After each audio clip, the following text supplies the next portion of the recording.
47 miles east of Hollywood sits the most thrilling blockbuster you'll see this year. Welcome to the virtual Auto Club Speedway for Race 2 in Season 5 of the SAAC Cup Series. I'm Nate Polite, joined by Mikey Neal and Francisco Bacallao. This track, now defunct in the real world, consistently plays host to the most spectacular sim races. Fran, you remember the KBRN Truck Series regular season finale last season, that three-way battle for the win coming down to the final corner. But it was here on October 23rd of last year, the Season 4 finale of the SAAC Cup Series, that I saw what I consider to be the best iRacing race I've ever seen. 3 drivers led 20 or more laps, and the top 5 ran under a blanket for the entire race as championship rivals rubbed fenders and then some, and nothing was set in stone until the exit of Turn 4 when Cody Riveras scored his second career Auto Club win in SAAC, and Connor Trafari scored his first championship with a last lap pass on Jonathan Juergensmeyer. Mikey, Fran, what's to love about this racetrack? Yeah, and happy to be here from the Auto Club Speedway. And this racetrack in the 2025 calendar year provided some fantastic racing all across the board, not just here in SAC, but you think about the other series we covered on the channel as well, with 4 wide, dropping the hammer, and even the KBueno Racing Network Truck Series action. We saw Jonathan Juergensmeyer able to make the move on the last lap to win here in 4 wide a couple of months ago. We saw Michael Walls able to just barely get out ahead of Juergensmeyer after making the contact to Thwart to win that race. Connor Trafari taking the championship here, and Lawson Beal capturing the win over in dropping the Hammer Cup Series action. So Auto Club Speedway has really been one of those better tracks here in the 2025 year, and can't wait to see what it's able to bring for us in Season 5 of SAC in 2026, Mikey. Yeah, Auto Club is such a unique track here on the schedule as it provides that fast pace of a big 2.5 mile track, even though it's only 2. It feels like 2.5 because you're running so quick going into the corners. And you're going to see tonight that these cars are going to be pretty draft reliant. So you're going to want to stay in line, stay behind the cars in front of you. But as much as there's a big draft, there's also a lot of dirty air, and so with dirty air, that provides a lot of lanes for these drivers to use, and that's what makes this track so exciting. We're going to see everyone on the top line, we're going to see them in the middle, and we're going to see them on the bottom. And there's not a lot of tracks on iRacing that provide that uniqueness. So I think we're in for a great show tonight here at Auto Club Speedway tonight. Yeah, we're certainly in for a treat tonight, but after this race, we got a long season coming up, just race 2, but we're well underway. We'll stay in California, going to Sonoma Raceway next weekend before a short track under the lights at North Wilkesboro, and then Kentucky. So some very different tracks, and right after that, Pocono, the Tricky Triangle, and then Adelaide, of all places. We really don't get to any kind of repeat track until we go to Talladega, the sister track of Daytona in race 8. So the first 2 months of this season, wildly, wildly different, guys. Yeah, it's going to be very different, each portion of the schedule here, Nate. We're going to go road course racing next time out after our off week for the real life duels for NASCAR Cup Series action for Speed Weeks, and then we go to North Wilkesboro, really short track there. That's going to drive completely different, especially with the new iRacing updates. These next 2 weeks are going to look different than what we saw previously. We'll talk more about that later on in tonight's show, and then we'll get into the proper swing of things with Kenneth's return at Kentucky on March 5th here, Nate. So really, it's just the early portion of this season. There's not really much to really dial too much into, but tonight is going to be the first real test at a non-super speedway, at least not to the extent that Daytona is. Absolutely. We're going to in for a treat tonight, but all the way through this season, just such a unique schedule that we put together here in season number 5. We take a look now at the Auto Club Speedway track, zooming all the way in. Auto Club Speedway, built on the site of the old Kaiser steel mill that built Liberty ships in World War II. Track opened in 1997 after the land was bought by Roger Penske. It's banked 14 degrees, turns 1, 2, 3, and 4, 11 on the front stretch. A little bit of banking on the back stretch as well. It's a wide one as well, 75 feet wide with an apron at 15 feet wide at its shortest, of course, the backstretch. Much, much more, and it's a tricky place to take a lap around, Mikey. Why don't you take us through one? Yeah, absolutely. So here at Auto Club, it is just really, really tough to actually judge the car through the corners sometimes. And as we look here on the track map, we're going to go on the front stretch. Front stretch actually carries about 11 degrees of banking, so you're still carrying a lot of speed, putting a lot of load on that right rear through the center.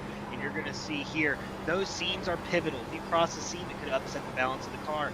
As you can see, you want to run right around that second seam in turn one. That's where you're going to get the most speed and the most grip through center, but you want to run that top line off corner to carry the momentum. As you go down the back stretch, if you run the high side, you're going to get a lot of momentum, but going into three, you're going to want to get near that white line early on. That's where the grip is going to be, but as the tires get a little bit more worn out, you'll see drivers start to shift up, but it's very, very bumpy. Every single time you cross one of those seams, the car's going to get loose. Sometimes it may just get tight if you're behind another car. It's really tough to keep this car completely straight. We have 100 laps tonight, so it's going to be pretty fun, and I cannot wait to see what's going to happen.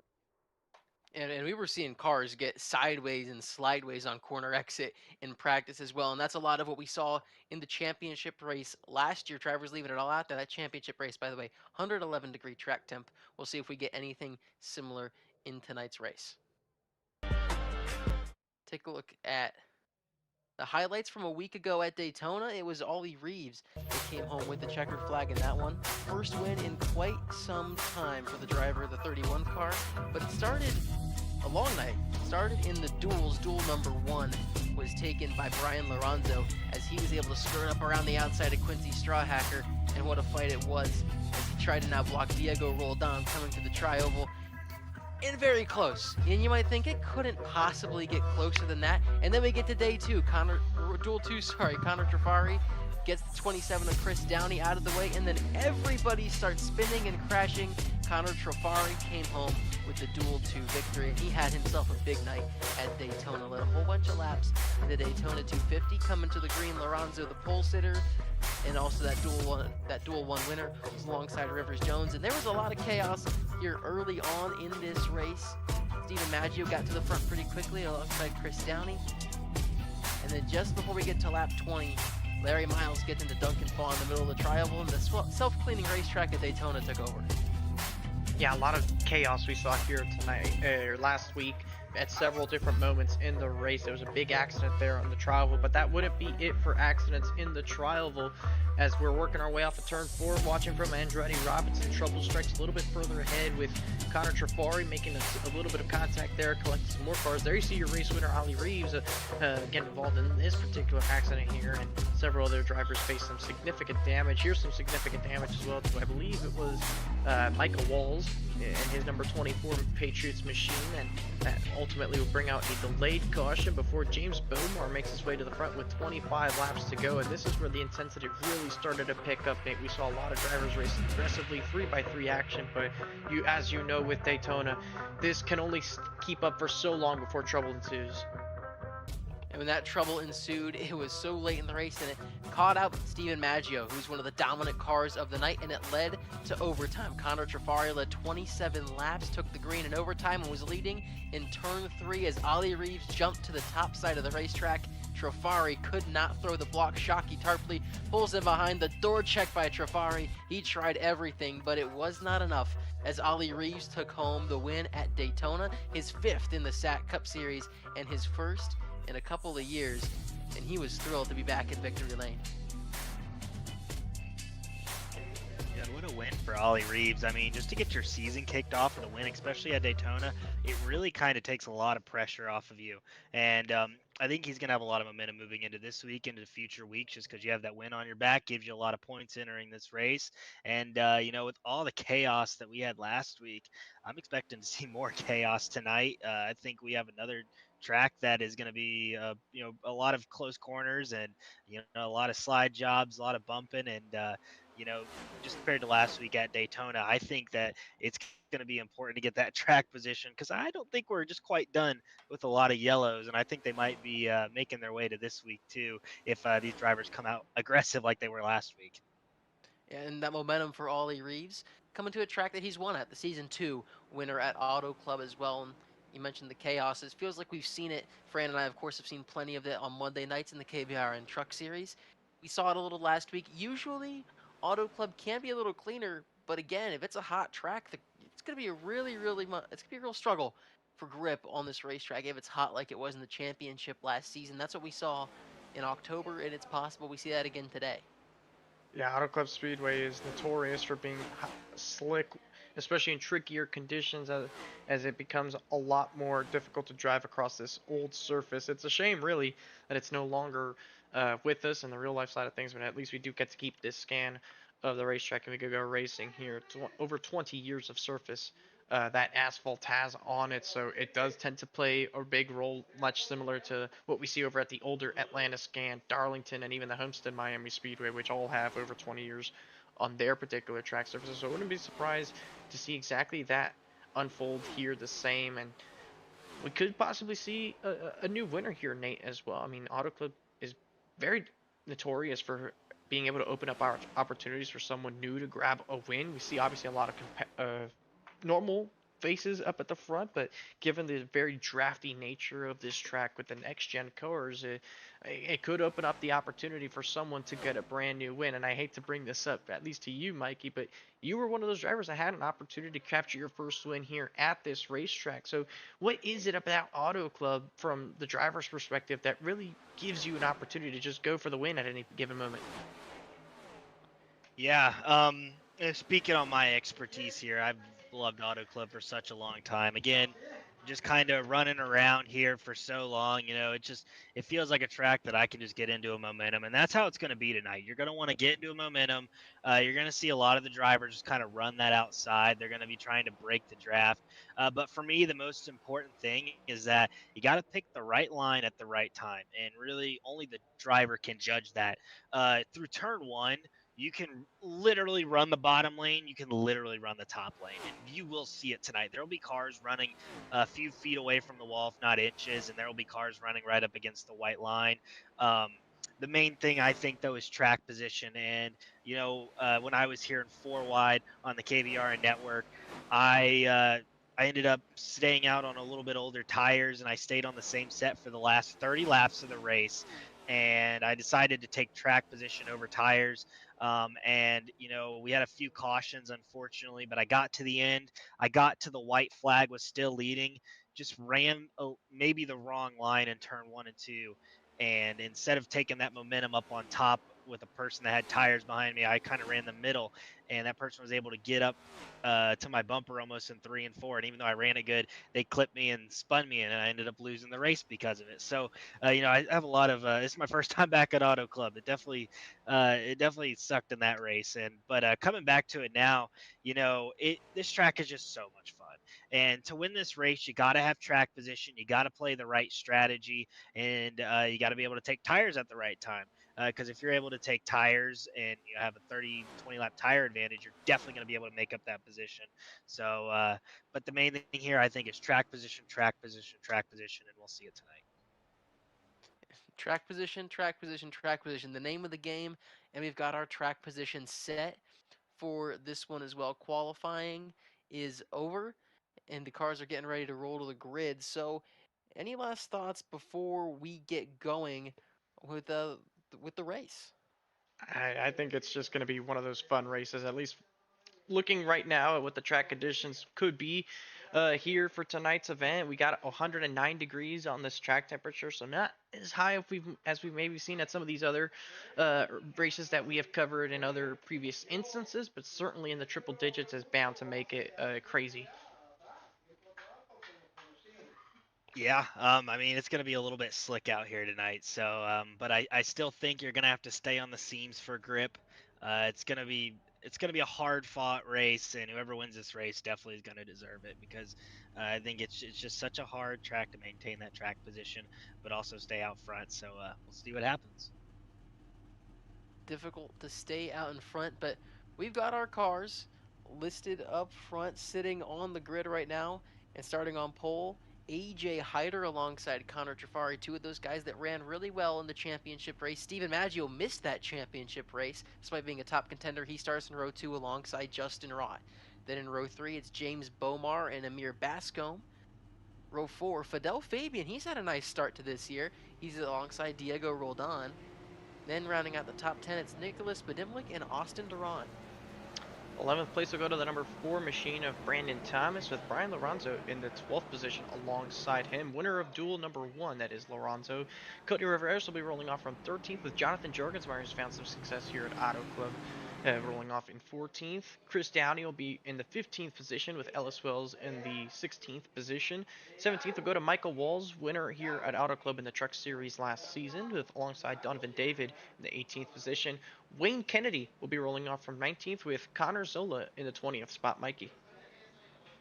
21st tonight, it's going to be Chris Lilly, and starting 22nd is Jamie Wright. Row 12, 23rd is going to be last week's winner at Daytona, Ollie Reeves, and 24th is going to be Quincy Strawhacker. Starting 25th tonight, it's going to be Shuey, Alexander G. Schumacher, and starting beside him in 26th is going to be Declan George. And row 14, starting 27th, going to be Yoquan Stewart. Starting beside Rivers Jones in 28th. And 29th is going to be Shockley Tarpley. And rounding out our top 30 tonight, it's going to be Andretti Robinson. Outside the top 30, it's Gabe Cazzola alongside Devin Frank in row 16. Row 17, Christopher Robinson and Luke Mahone. Down to row 18, Larry Miles and Duncan Fall. We saw those two tangle at Daytona. Malachi Drake and Wyatt Roberts in row 19. Then Brad Sawinski and Nicholas Borowski in row 20. Ryan Jones rounds us out in 41st. Big field tonight. And it's movie night on the racetrack. Hey, we're 47 miles east of Hollywood, like I said. Why not take a look at some of these movie-inspired paint schemes? Let's see what we can find out here. I think right here on the front row, there it is, Connor Trafari running the Supergirl movie on his car. That I believe that's scheduled to come out later this year. I can't say I'm too familiar with DC products. I'm more of a Marvel guy myself, so I think that's probably inspiration behind for the number 9. Let's see if we can find some others. Looks like I think that's Dragon Ball there for James Bomar. Really good pull there. It looks like a couple of Cars 2, and I think you made a note of that, Nate, that there was multiple Cars 2 paint schemes, and this one is not movie related, but shout out to, I want to say that is Connor Zola with Buc-ee's. Gotta love Buc-ee's. Yeah, a lot of Cars themed paint schemes out on the racetrack. Fran, remember that Darlington yeah, there we race go. we called last year with the there's your Marvel frame. That Darlington race we called last season where Brad Sawinski ran that Aiken Axler car. He's back in that one for this race. And there's a few other Cars paint schemes, and I think there's no easier movie to reference on a race car than any of the Cars films. Some Cars 2, got a Cars 3 and a Cars 1 in the field, and we got a pace car making a hard left turn on the pit road here shortly. Ducks away to the safety of pit road. AJ Hyder with the field in hand alongside Connor Trafari. We're ready to go racing at Auto Club Speedway.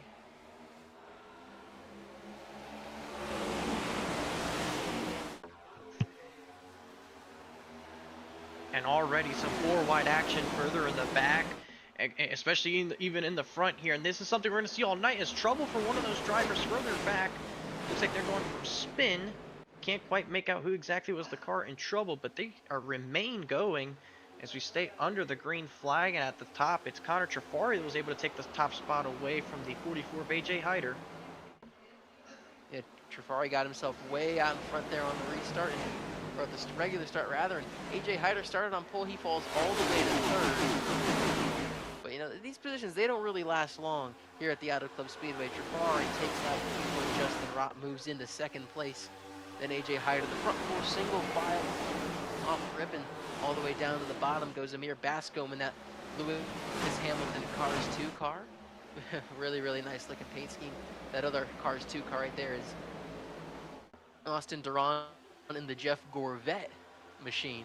Back to the bottom goes AJ Hyder in the Super Mario Brothers Galaxy movie car. All of them chasing after the Supergirl car of Connor Trafari, the defending champion, who came up short of the win at this track last season. I mean, I'm sure that he'll take that given the fact that it resulted in a championship that race, but always going to want to get back there in a 3-wide move to the bottom there for Duran. And a caution waves here as they cross over onto lap number 3. And we'll take a look at where this came from. I think this might have started with Brandon Thomas in the 4 machine.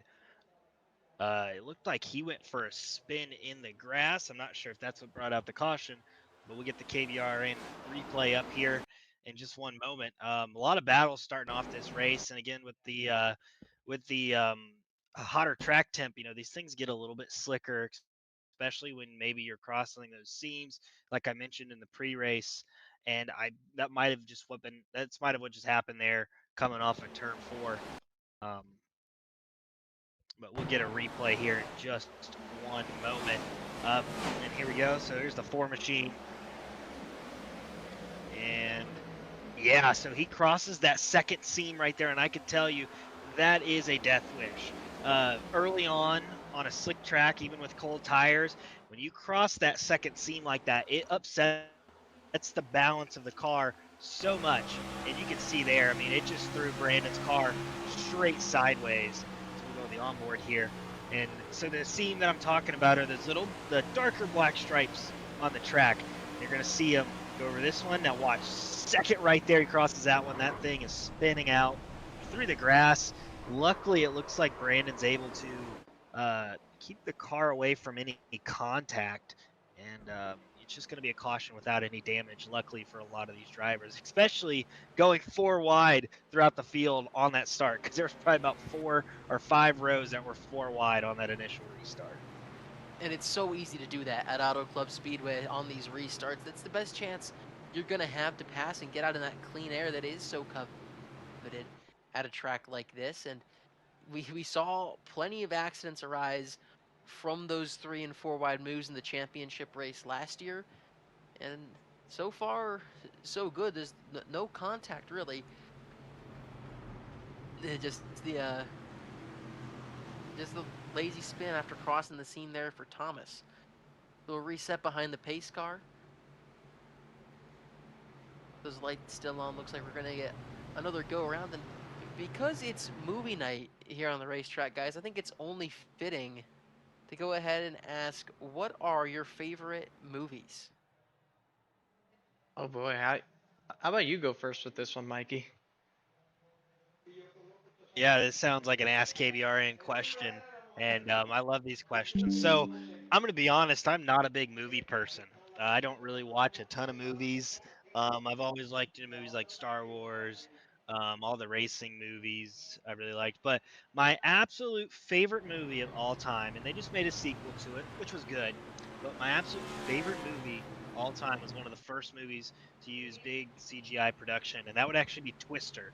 I believe in 1996 that film was created, or 92, one of those years. But such a fantastic movie Twister is. That is easily my favorite movie of all time. That's a good one. I loved the sequel that they just made as well. I went and saw that one in the theaters, and it did not disappoint me. Fran, do you have your answer yet? Or are you still thinking? I'm a Marvel guy.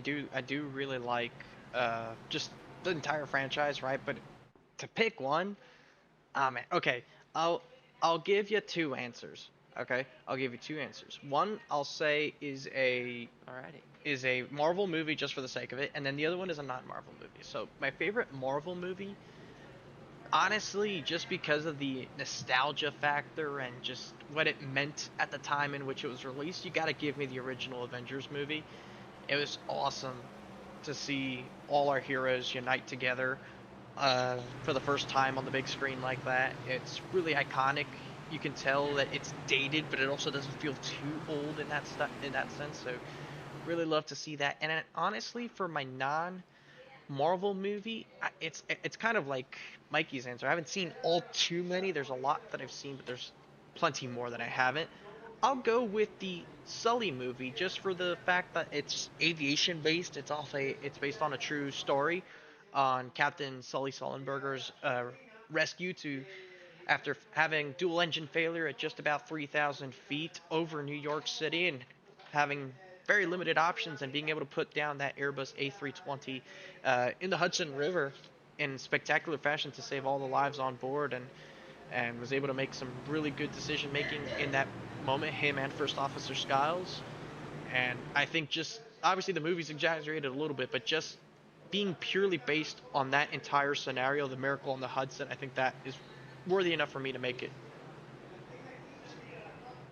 Another couple really good movies. We're getting ready to go back into the green on a single file restart. So I guess we're going to have to wait a minute for me to reveal my favorite movie. But we did see a sneak peek of one car with that movie on it earlier on in this race. There's a hint for all you guys watching at home. We're back to the green flag, single file restart after the accident. Connor Trafari blasts off with Justin Rott in his rearview mirror, and followed by Amir Bascom, Austin Duran, a trio of Cars movie paint schemes chasing after the number 9, Connor Trafari, and they're already 3 wide down the bottom of turn number 1. Steven Maggio looking at the apron right there, and nearly 4 wide on exit. You know what? Why not contact between Jonathan Juergensmeyer and Michael Walls, and Walls goes sideways, collects it on the apron.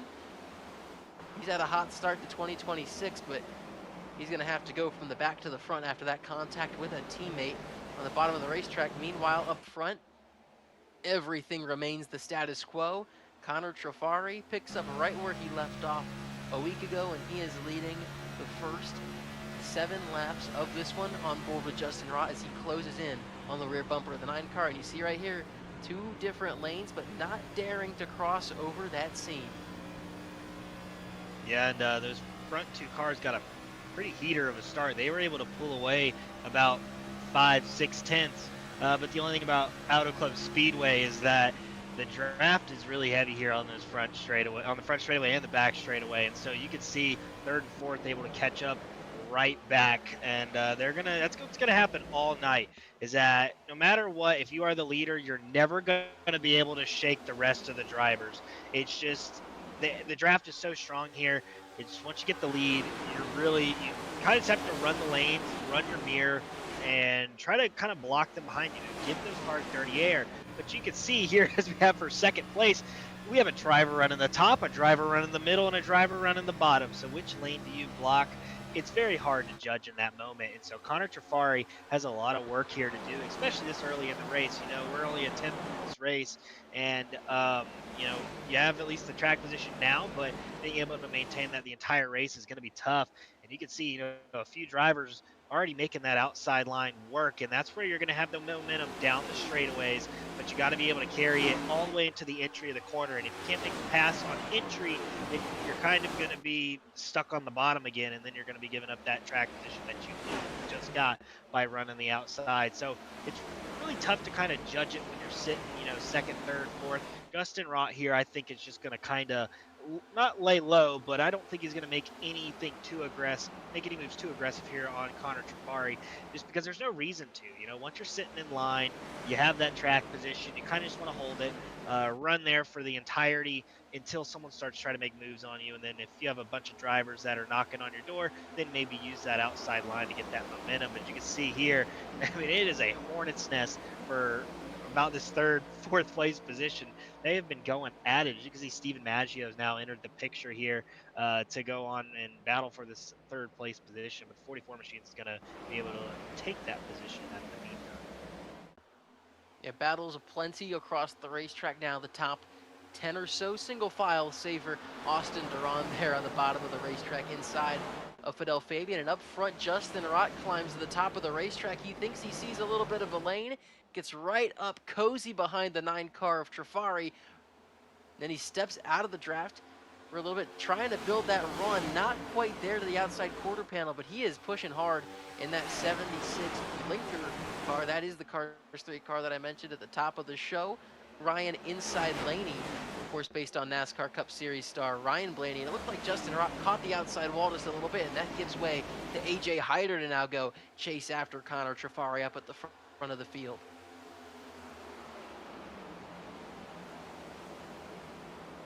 This mess continues further back. Fidel Fabian hanging on to his spot up there. Now you see Jonathan Juergensmeyer climb to the top side of 3 wide. Fabian and Maggio leaning on each other at the middle bottom of the racetrack. And here comes AJ Hyder, blast off around the outside for the lead on Connor Trafari as they head towards turn 1.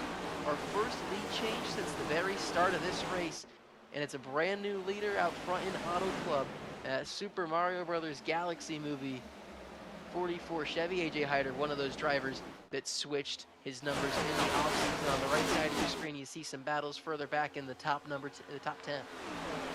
Yeah, it looked like a mistake possibly is what gave Hyder the chance to make that run on Trafari, because Trafari was a little bit off the pace on the front stretch, and he quickly was able to recover that. You see, really with these two screens, just how most of this field looks. You have the top 10 that is single file, and even further back, it's just been completely single file since then. So no one's really been able to pull away all too much. So we're gonna see if when the tires wear, if that continues to be the case. You see in the corners how they're able to fan out and go to different lanes. It continues to be the case both up front and further back.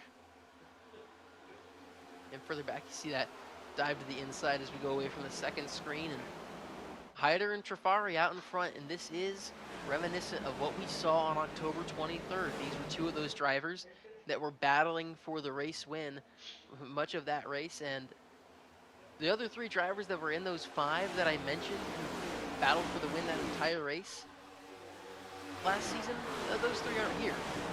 It was James Thurston, Gabriel Dahari, and Ethan Fonseca Moreno. None of those drivers here tonight, so Hyder and Trafari picking up right where they left off at the tail end of last season.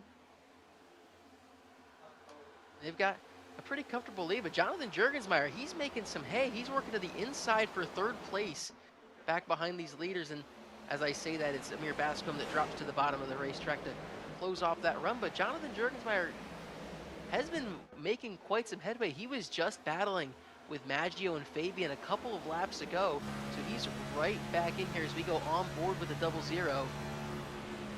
Who ended up finishing second in the championship battle with a bold strategy call to take the track position on the final restart in that championship race after he struggled much of the day, but the winner in 4 wide here at Auto Club.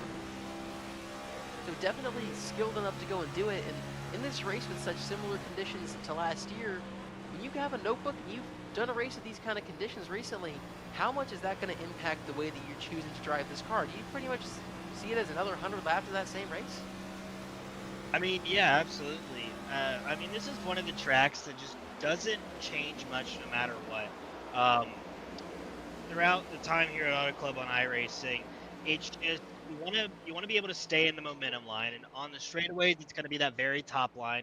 As you can see, all the drivers kind of migrate to that top line. And who's ever up there, you're able to get a big push, get a big pull in front of you from the cars that are all in the draft. That it really helps you. You're going about 7, 8 miles an hour more than the cars that are on the bottom and stuck down there. So you really just kind of want to get up high, and Jonathan Jurgensmeyer knows that. You can see him; he's been able to run that middle line so well, and that's why he's been able to make up the track position so well. It's because he's running the second line, so he has a lot of momentum on the straightaways, and he's making a lot of moves based off of that. So I think more as as you race here over time, you kind of understand where the best places are to run. You understand the draft. You understand how to save tires.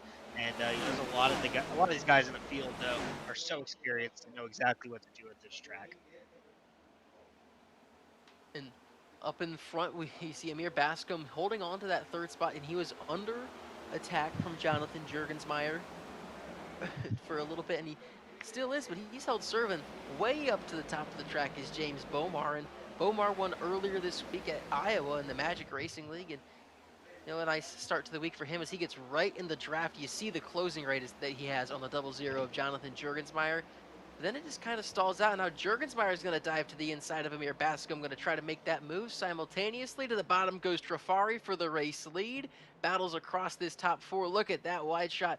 Everybody trying to make it past. Trafari's able to hang on the inside of Hyder just a little bit, but has to fall back in line. You see the momentum rolled off the top of the racetrack. Jurgensmeyer did not get close to Bascom on the back straightaway, and Bomar gets a chance to close up on him. And now Trafari gets up on the outside. Bomar to the outside of Jurgensmeyer for 4th place.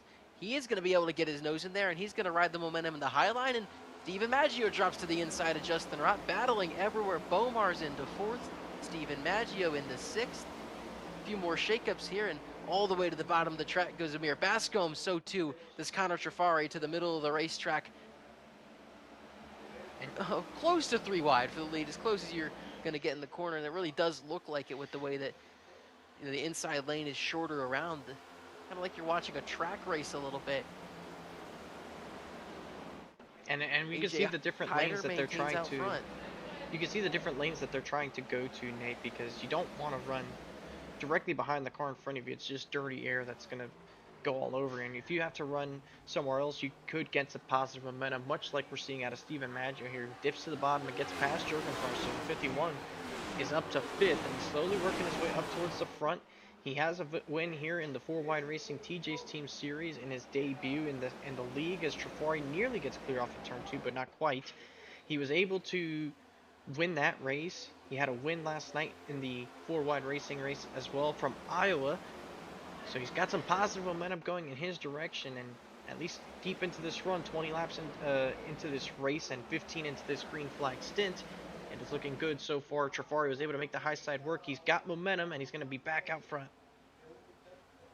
Trafari makes that pass, and you mentioned Steven Maggio. He is always a guy that is able to work his way through the field, and especially on these longer runs, he just sort of comes to life. And I remember, Fran, we were talking after that KBRN Truck Series race Monday night that we were waiting to see a race from Steven Maggio that he really just rolls out and dominates in that league in particular. But it's also something that's been kind of missing from him in SAAC. He was the champion 2 seasons ago.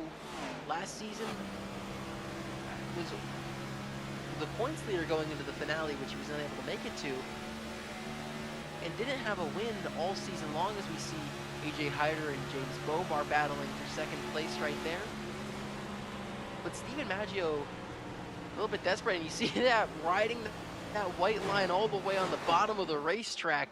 A power move to the inside, gets the spot for certain on Bascom, and now he's going to be side by side in a 3-wide battle on the bottom with Hyder and Bomar. Ends up falling in the line behind the 44 of Hyder, but that battle's going to stay, and they're going to go nearly 4 wide into that corner right there, turn number 3, and rolling through the middle. Bascom's able to pinch the 51 down, and it's real close quarters. You get off a turn 4 like that, that's where we can see accidents happen, and we saw it a few times in October last season. And Steven Maggio is going to lose all of that hard work that he just put in and fall back outside the top 5 as AJ Hyder works to his inside. Jonathan Jurgensmeyer right back up here, and Jonathan Jurgensmeyer, I spoke to him before that championship race last year, and I think it's still safe to say it's the same mentality for him, is that he trusts himself to not make mistakes in moments where other drivers make mistakes, and that's where he tends to make the most headway. And Fran, we've seen him win a race in that matter, Kansas in the KBRN Truck Series a couple weeks ago, and he's going to try to continue that mentality once again here as he's under fire from Hyder and Maggio. And just like that, Yeah, they'll go 3 wide here, Mikey. Yeah, I was about to say, Jurg is one of the best drivers at not making a lot of mistakes, and he's very consistent.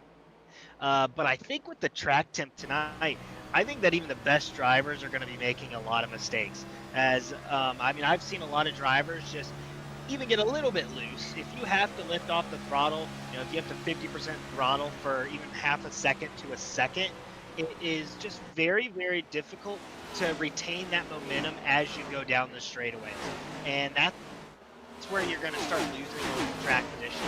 And there's multiple ways that can happen. Number one, you cross the seam, you get loose. Sometimes if you're pushing at too much of an angle off the corner, then the car will snap loose on you. If you cross the dirty air in front of you, the car will get tight. You drift up towards the wall, which can make you get loose. And so really trying to, minimize those mistakes. And I don't want to say that, a lot of drivers make these mistakes consistently, but I think it happens at least, 1 or 2 times a lap from multiple cars. So you kind of just gotta, I don't know, you want to ease it, but you don't want to overdrive the car, to try to make up all this position, but you don't want to underdrive the car because, you're going to start losing a lot of track position, and, more positions that you go back, the harder it is to make any leeway once you get later on into the race. As you can see here from Bomar, this is what he sees. He's running right up against that seam. There's still a lot of grip there, and you'll see him cross it, but you can see Connor Trafari in front of him is sideways crossing that seam.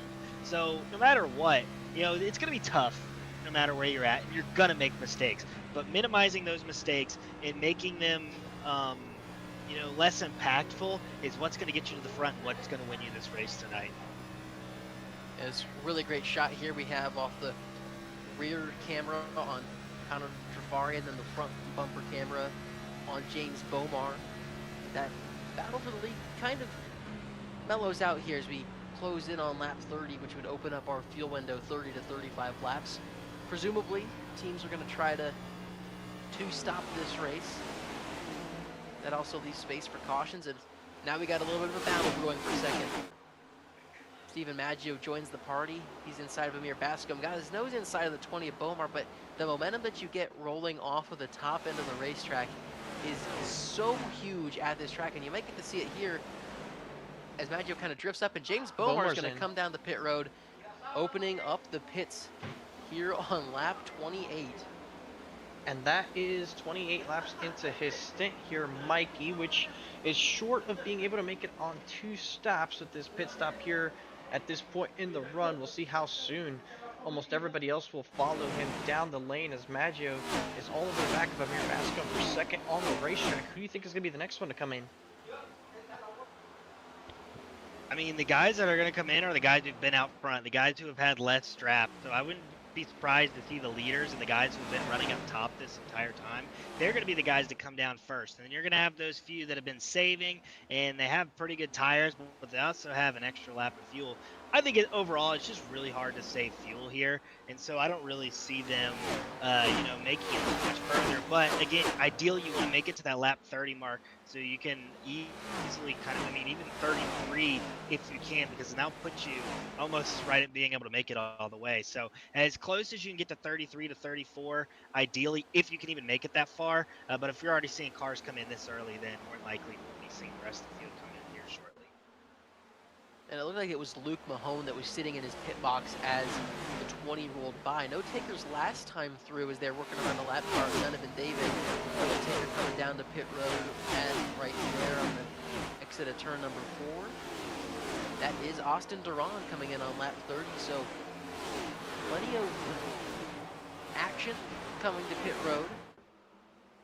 Here is, we go back to Amir Bascom battling Steven Maggio behind Connor Trafari, but it is interesting because the math says you want to pit twice in this race because that's what the fuel window dictates, but with 2 drivers that are towards the front now making their way to pit road, it begins to beg the question of, can they even do a 2-stop? Are we going to see some more drivers come in? As Ollie Reeves, he didn't have such a great starting position in this race, but the winner at Daytona, in the Season 2 winner at this racetrack, has made quite some headway, working up just to a fight in the top 5, right behind AJ Hyder and Jonathan Jurgensmeyer. Go on board with the 31.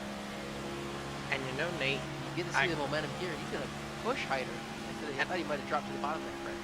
And I think Bomar's strategy is he wants to pit first and get onto the brand new tires on the front side of the window, as I think Reeves might be pitting in on this lap. Numerous other cars are going to make their way in and split up this run. There you go, to start lap 33. This is right on the money of splitting it into thirds. Most of the field is going to continue, so Bomar probably thought, okay, I'll run my last 2 stints as some of my longest, but get on the fresh tires as early as possible and jump the field.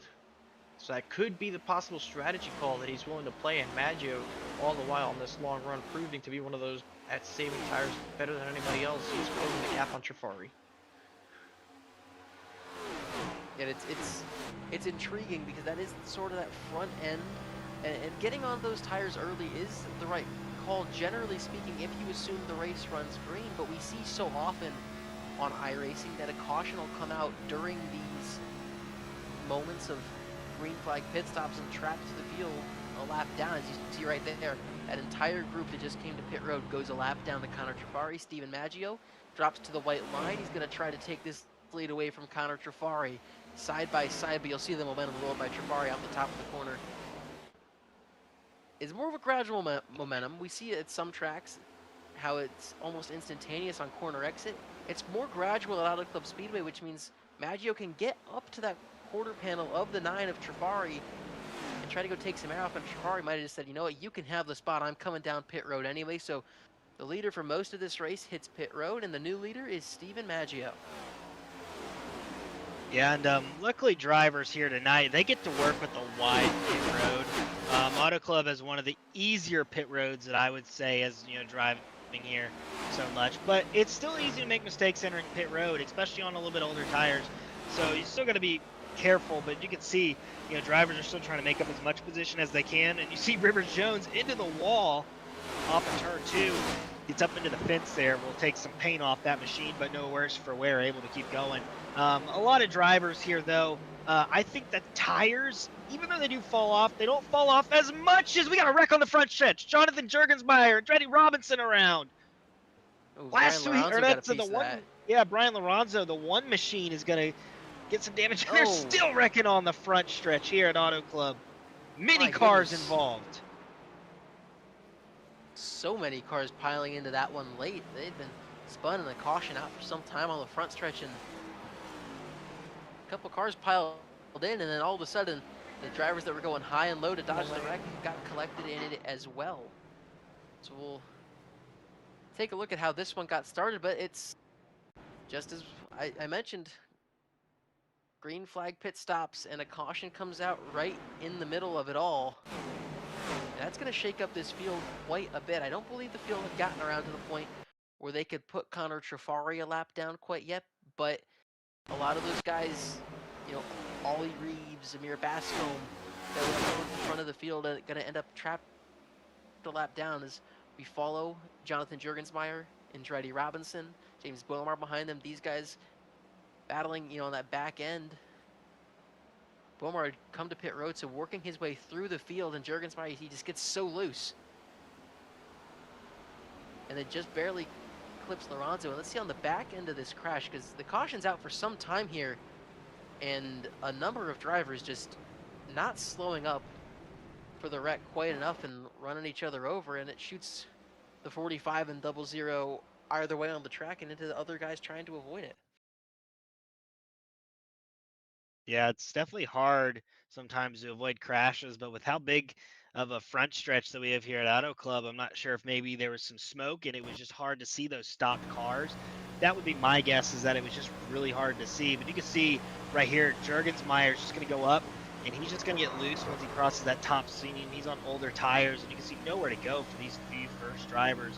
As, I mean, you can see right there is that there's so much smoke, and the track is blocked by 3 cars. You have 3 cars, you have one on top, one middle, one on the bottom. And so I don't really know if all those drivers in the back could see that. Nevertheless, you got to slow down, but a lot of drivers were not able to slow down in time, and it made this wreck much bigger than it should have been. And so, but yeah, I mean, that one just caused there by Jonathan Jurgensmeyer just getting loose up on that outside line, and it collected many cars. And again, how important this is in the middle of pit stops. There's going to be guys a lap down. Whoever pitted that last lap is going to be the lucky ones. And we're going to get a good onboard here. Let's just see what you're seeing here. So you're going to see a bunch of smoke, and now you can see kind of the cars that are stopped around.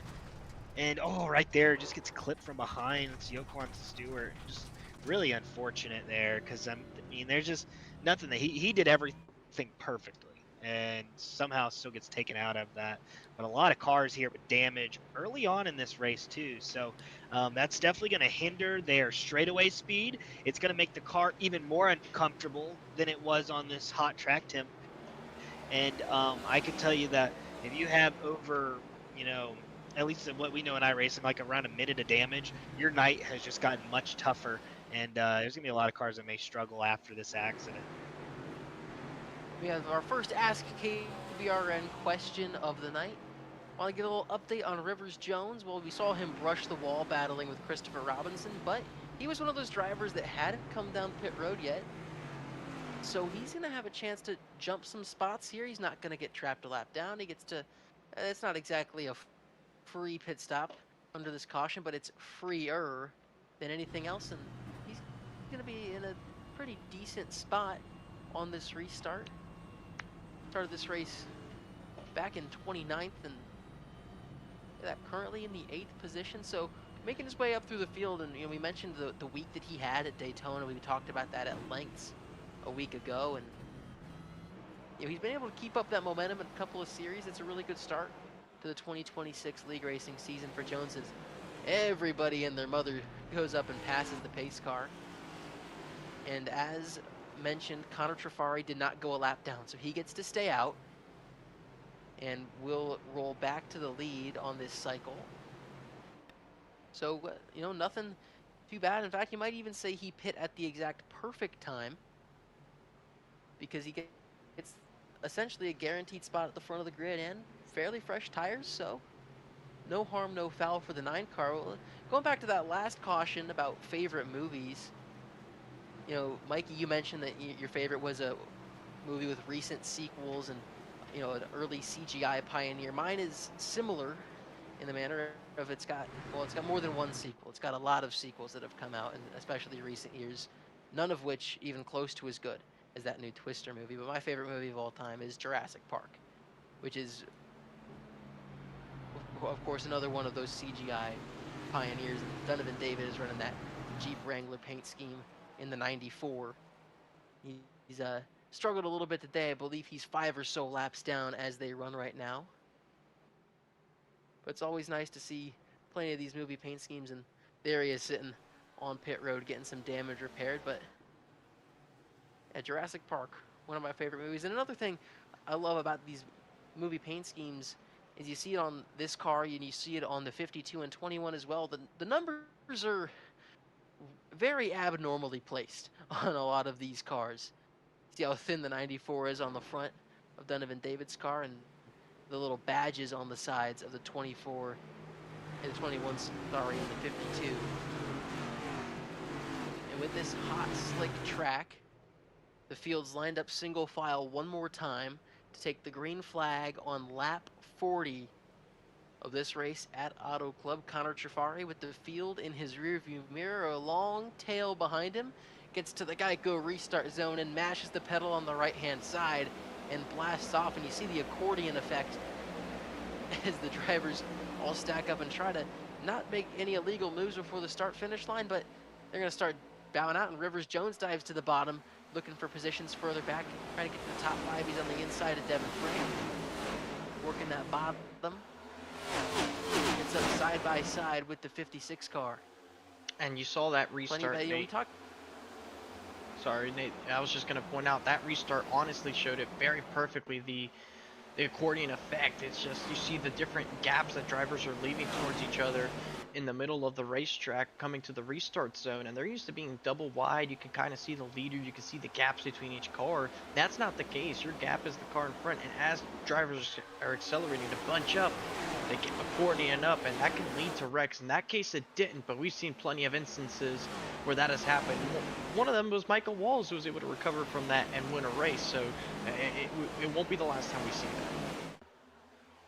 that. And single file restarts too, or something, are much more difficult to gain positions on than a double file restart, and obviously that's kind of duh, but really the reason for that, especially out front, is you can game the system super easily and just kind of lag back, hold the brake, and you only got to catch one guy sleeping as opposed to 2 or 3 other guys sleeping on restarts when you go 2 by 2. So I'm sure the leader always loves to hear that there's a single file restart in play. And you mentioned the accordion, and cars start to bounce off of each other, and then guys got to duck to the inside, but you can't duck down there too much and make a pass before the line. Can't advance your position illegally. As Michael Walls rockets through the middle, there's a few cars that are going to be trying to make it through this hornet's nest that got trapped a lap down. Walls, of course, had a little bit of trouble early in the race. That spin down the backstretch that he collected up and saved is near contact there between Borowski and Miles at the back of that melee. And now 4 wide, why not? Gabe Cazola goes all the way down to the Geico logo. Yes, I was about to say, back here, I think it's around like 20th position. We have been going 4 wide, 3 wide for the entirety of this restart. And these guys are really trying to make up their position because a few of these guys have been running in the front for a little bit. And now they are, kind of mired back in the back after that accident, trying to make up as much track position as they can. But I wanted to mention, too, is that caution came out at a pretty weird time as we saw a lot of drivers go in. If we make it about 30 laps on fuel around that mark, that put us around lap 90. So at least a 3 stop race. But with that caution, we went green at lap 40. And so that kind of lets some of these drivers go in, fill up on fuel. And now we're good for one more stop at the end of the race, I believe. And so I think there's going to be a few drivers that are going to take advantage of that. but pretty crazy restarts here. And I can tell you, Connor Trafari, going in and pitting right before the caution, sometimes luck is just on your side. And it's always annoying when it happens to the guys that are, past champions and stuff. It's like, why doesn't that happen to me? Yeah, the debate's always, is it better to be lucky or is it better to be good? But I think the best option is always to be lucky and good, and certainly so far tonight, that's been the definition of Trafari. Good, as always, and Lady Luck is smiling on him. Wasn't exactly smiling on him at Daytona, and he still nearly ended up winning that race, and kind of the nature of it when you're a driver of his abilities. We saw it last season. We're seeing it again as he wants to go back-to-back as SAAC Cup Series champion. Behind him, Justin Rott, Stephen Maggio battling for the second position. Two GOAT Inc. teammates. Maggio gets all the way top shelf. He's going to get a huge run here, right to the rear bumper of Connor Trafari. Why not try for two? Jumps outside. A great setup and a great move to the top end of the racetrack. Stephen Maggio battling Connor Trafari for the race lead as they go off to turn number 1. And it's a longer way around the racetrack, but Maggio carrying the momentum, not crossing the seams. Now he's going to get the power down, but can Connor Trafari stick it to his inside quarter panel? He's going to try to. They're going to be wheel-to-wheel rolling down the back straightaway, and as they're side-by-side, Justin Rott's licking his chops because he might just have a chance. Backs off here, might be trying to back up that corner through 3 and 4. Trafari dove it in pretty deep. Stephen Maggio all the way around the top side once again. Looking to get that momentum built up. They're still side-by-side out front. They go way wide of one another. Maggio at the top, Trafari down to the paint. Justin Rott catching the wall just a little bit behind them. They continue this battle. Justin Rott's looking north end of the racetrack. Contact between the 51 and the 9. Justin Rott around the outside. Look at this move. 3 wide for the lead. Justin Rott, Stephen Maggio, Connor Trafari, everybody battling up front. Trafari pulls back in line. Justin Rott just sat around and waited for it to happen in front of him. He gets second. Stephen Maggio hugs the bottom of the racetrack. Justin Rott going to try to back up the corner, roll momentum on exit. Looking to the inside lane now on Stephen Maggio for the race lead. Side by side, Justin Rott to the front. Just barely on front. Hey, how about Devin Frank making a little move? He's up into third place now. Fidel Fabian right behind him. Then it's Cody Riveras, the defending winner of the race. So Stephen Maggio catches the wall just a little bit. He's going to lose plenty of momentum. Connor Trafari rockets through the middle of the track, and he gets turned by Devin Frank down the backstretch. The dominant car of the day, Connor Trafari, gets into an accident with Devin Frank, who just made his way up to the front, spinning back towards the racetrack, is the 9, and the caution comes out. And that's what we talked about when we see these battles going on everywhere. It's so easy to get caught out, and Lady Luck's not quite smiling on the 9 car anymore. We had a pretty crazy incident that happened there. Unfortunately, as you can see, Maggio gets into the wall here, and that's kind of what starts this. And now they're really tight 3 wide. I don't know if the 56 knew they were exactly 3 wide, and you can see him get pinched. But I got to say, what a job from both of these drivers to keep those cars off the inside. I cannot tell you how hard it is. And again, luckily they're at a track that's big enough where it's a little, because like here at Texas, for example, the walls are so close to you once you spin inside. Here, those walls are pushed almost 40 feet from the white line at least. And so you can see the 56 kind of just merges up into them. But watch this right here. Look at this job. The 56 actually kind of keeps them straight. And it kind of keeps them from hitting the inside wall. So as much as, Devin Frank, kind of got up there and just barely tagged him, kind of keeps both cars from hitting the inside wall. And so, even though it's going to be annoying to start from the back, I think both drivers are going to be happy to not have any damage, as we're going to have some pit stops now, as these drivers are probably going to come up and definitely fill up their tanks full of fuel here. Yeah, everybody coming down pit road wants some tires, wants some fuel, and just about the entire field. One car did not come down pit road. Not quite sure who that was, and if they're staying out for track position or if they're just trying to get their lap back. We'll go ahead and see about that as everybody comes down pit road, and We will await the race off of pit road, and one car already makes it through. Not sure who that was. It's like Wyatt this sunlight. Roberts, We no mentioned stops. how hot this racetrack was. The sunlight that causes that is also causing quite the glare. Stephen Maggio beats most of everybody off of pit road. You said Roberts was that first one that exited pit road, and there he is. Yeah, I think he missed the Eastbound stall, down Nate, car. because he does not have a time listed in the box, so you could expect the 42 to come back in this lap. Certainly, and unless he wanted a elaborate way of staying out, but given that front end damage, I don't believe that was intentional, and he pulls back down to the apron as we're at the halfway point of this Auto Club race, and I'd say it's lived up to the billing so far.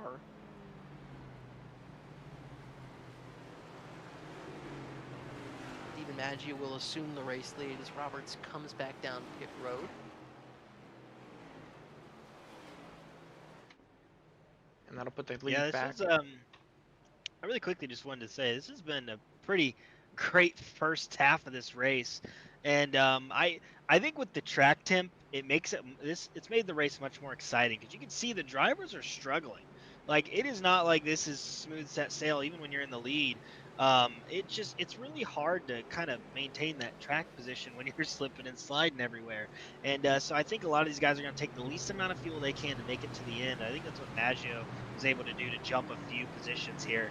And so, we got a lot of drivers also that we've not really talked about a lot tonight up here, maybe in contention for this lead spot here soon.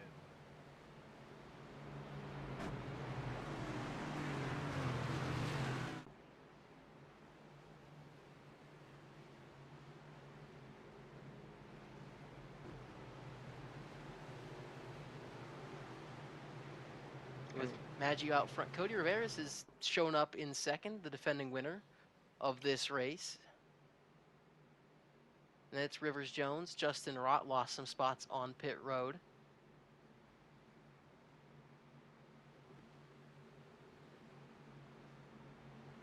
A bit of a shakeup with a couple of cautions here at the midway point of the race.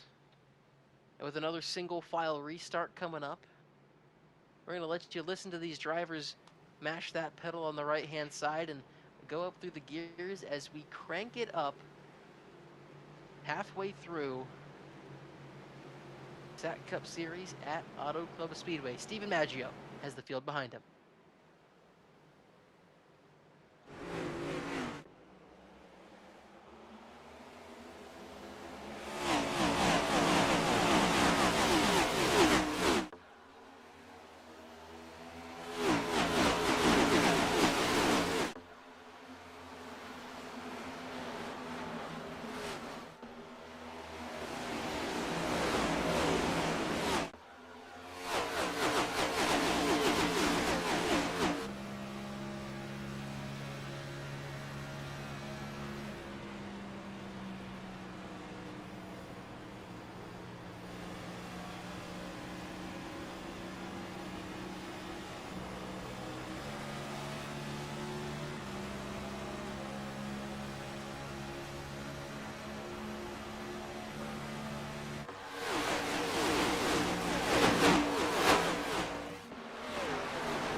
SAAC Cup Series at Auto Club. Stephen Maggio leads the way from the rest of the field, and Cody Riveras, the defending race winner, Rivers Jones, Justin Rott, Duncan Faw in that Ford versus Ferrari paint scheme. Another good-looking car out here on movie night. Malachi Drake, he made some noise late last week, and he's up toward the front here one more time.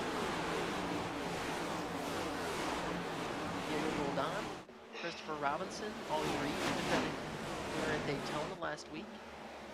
Fidel Fabian still up there, AJ Hyder and Amir Bascom. Those two were big players early in this race. They got caught on the wrong side of the field flip under the first caution during green flag pit stops. They've got their work cut out for them, but they're just outside the top 10. Bascom all the way to the bottom of the racetrack, trying to find the inside of Christopher Robinson, but nothing quite doing there. Not able to get all the way to the inside, so they'll stay put. 11th and 12th, Bascom and Hyder battling behind Robinson and Fabian. Fidel Fabian has had himself a nice race. They qualified top 10. He stayed up there for a lot of the race. It's really impressive, especially considering some of his performances last season. Really did not reach this spot whatsoever, so always nice to see fresh faces running towards the front of these fields. You see right here the 89 machine of Jamie Wright. He's worked his way up into the top 15. It's been a quiet night for the 89 machine, who's given himself some decent chances over on the KBueno Racing Network Truck Series side. He's had some decent runs as more intense racing with Christopher Robinson up ahead. And speaking of the KBueno Racing Truck Series, that's where Michael Walls was able to go to victory lane over at Dover earlier this week, trying to continue a relatively successful week for his 24 machine and the New England Patriots car that he is hoping to take a win in Super Bowl 60 this upcoming Sunday. Right now it's a struggle for Walls, though. He has not really been able to get out of the traffic with the 3 and 4 wide occasionally, and he's losing some more spots here now to Chris Lilly in the 53 to his outside. He struggled a lot to work through the field since that contact with Juergensmeyer early on in the race, and now nearly gets caught up in a little bit of a 4 wide pickle with Ellis Wells pushing behind him. Further way up, Malachi Drake working to the inside of Duncan Faw. Ollie Reeves right up behind Diego Roldan as they look behind the 76 of Justin Rott. Ollie Reeves, really impressive. Of course, the winner last week at Daytona. He's made noise. He got up here, trying to charge through the field, and then was another one of those drivers on the wrong side of the field flipping under that first caution, but he's right back in a situation where he can go and challenge for a top spot in this race. We see that Culver's 31 Chevrolet poking around the outside. He's clear now over Roldan, and he's going to try to work on Justin Rott to the inside of the 76 car. He has got a lot of forward momentum, and you know, we mentioned the momentum he might have taken off of the race in Daytona in the top of the show, and it's a real thing because, again, he's another one of those drivers that we didn't see a lot of race-winning speed kind of runs out of him last season. But he, of course, had race-winning speed at Daytona last week, went to victory lane, and now he's got speed that's charged through the field on multiple occasions, so I would quantify that as race-winning speed as well. Yeah, absolutely. And, you know, I don't know if y'all have certain terms for certain groupings of tracks. I mean, you may just have intermediate super speedways, but I kind of have my own list, and I call them opportunity tracks.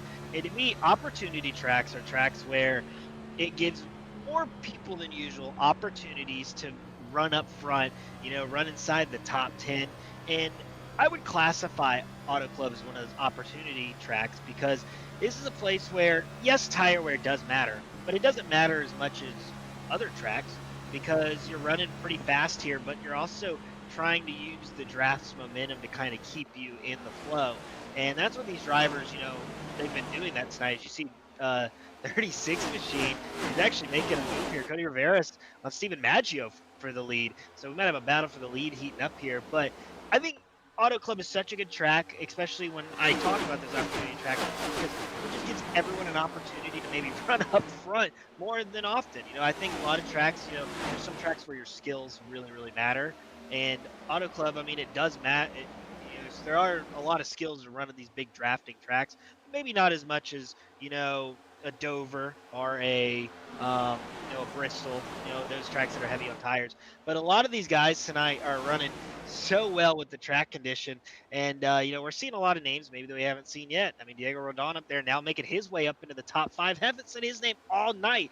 And you obviously Ollie Reeves, he's making a statement and he's backing up his win that he got last week, is now running in the top 3. So a lot of drivers are making their way, clawing their way up to the front, and are here to show their names 37 laps left in this race.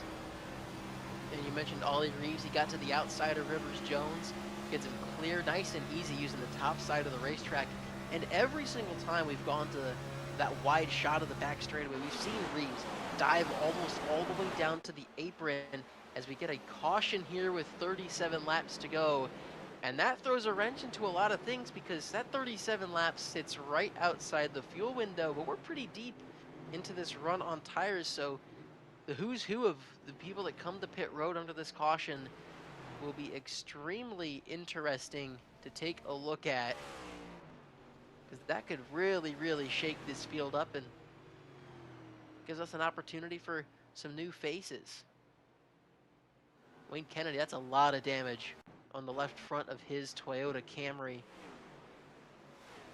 We'll take a look at what happened to him here to bring out this caution just outside of that fuel window to end the race. As we get the replay loaded up here, we're just going to see, again, just on that seam, you can see just loses the car, and that car is going to slide all the way and hit the inside wall and take on some nose damage. Again, that seam will get you. You may not think about it a lot, but it will reach out and grab you so quickly. And, I felt like a lot of cars that were pretty content, just kind of staying single file outside the top 10. Again, you can see there the 11 machine.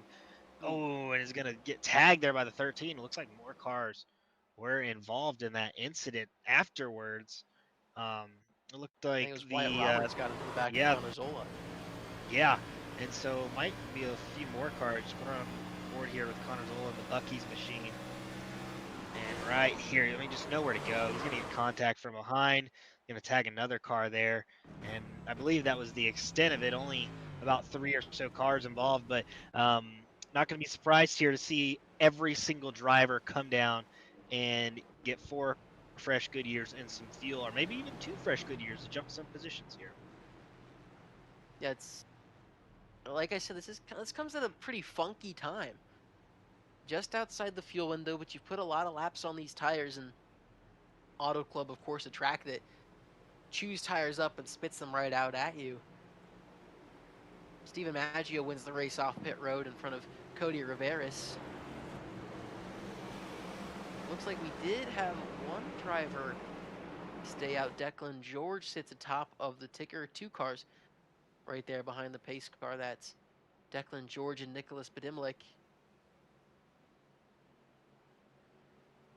And why not go ahead and take this risk if you have the opportunity, because you've not been near the front in this race now, though I don't know if I want to be the only guy on old tires at the front of this field. And it's never fun to be on older tires at any of these tracks, let alone if you're the only one that is out there. And for Declan George, it's going to be a difficult job to hold these people off. I know that clean air matters so much with the next gen, but this is Auto Club we're talking about. With these 15 laps or so that he has on these tires, it's going to be a tough one for him to keep the track position for sure. So we'll see how this works out for him. I think his bet was they probably can't make it to the end anyway, so he's hoping that he's going to end up having to pit again alongside everybody else and maybe try something different at that point. So as Nicholas Bedimlik will end up having to give up the spot since he won't get the free pass in his Avengers Doomsday machine, that will cycle out all your lead lap drivers to end up together. Actually, Bedimlik won't drop to the end of the line. It looks as though it will be completely in line. So maybe this is me not being totally aware of what exactly is the single file formats. I know there's a couple iRacing has where it's single file back, where lap drivers will drop to the back. Which I think Bedimlik is doing now.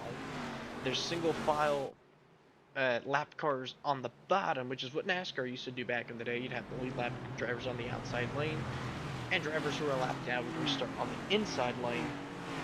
In this case, it looks like Badimlik will drop to the back. So my confusion's over. I get it now. So Declan George, the lone car to stay out here on these old tires, and we mentioned the clean air, dirty air. Jonathan Jurgensmeyer made a similar move to this in the championship race last year, and he was able to hold serve in his spot for about 4 to 5 laps in the clean air.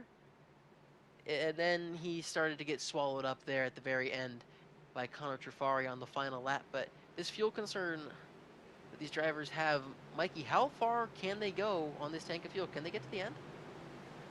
As we go green here, I just wanted to say I remember in this exact position last year when I was racing at Auto Club in 4 wide, and Francisco pulls me to the booth and goes, "Mikey, can you make it all the way on fuel?"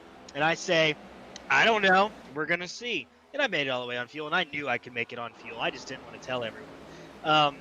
These drivers, I think, are going to be really close. I think it's going to be right on the edge. As you can see, 17 Machine is going to probably lose the lead here pretty quickly to Steven Maggio. And not even close. These drivers are going to be very, very close. I think if you're running out front, you're going to have to lay off the throttle a little bit. But I think asking a few of the drivers, they believe they can make it here to the end if they're able to kind of save enough in the draft. So this could be an instance where maybe being the leader is not the best thing. So, but we got a lot of action here going on the track. Rivers goes around in the middle of the field. He saves it. What a save. Few cars in the grass, but that could have been a massive wreck.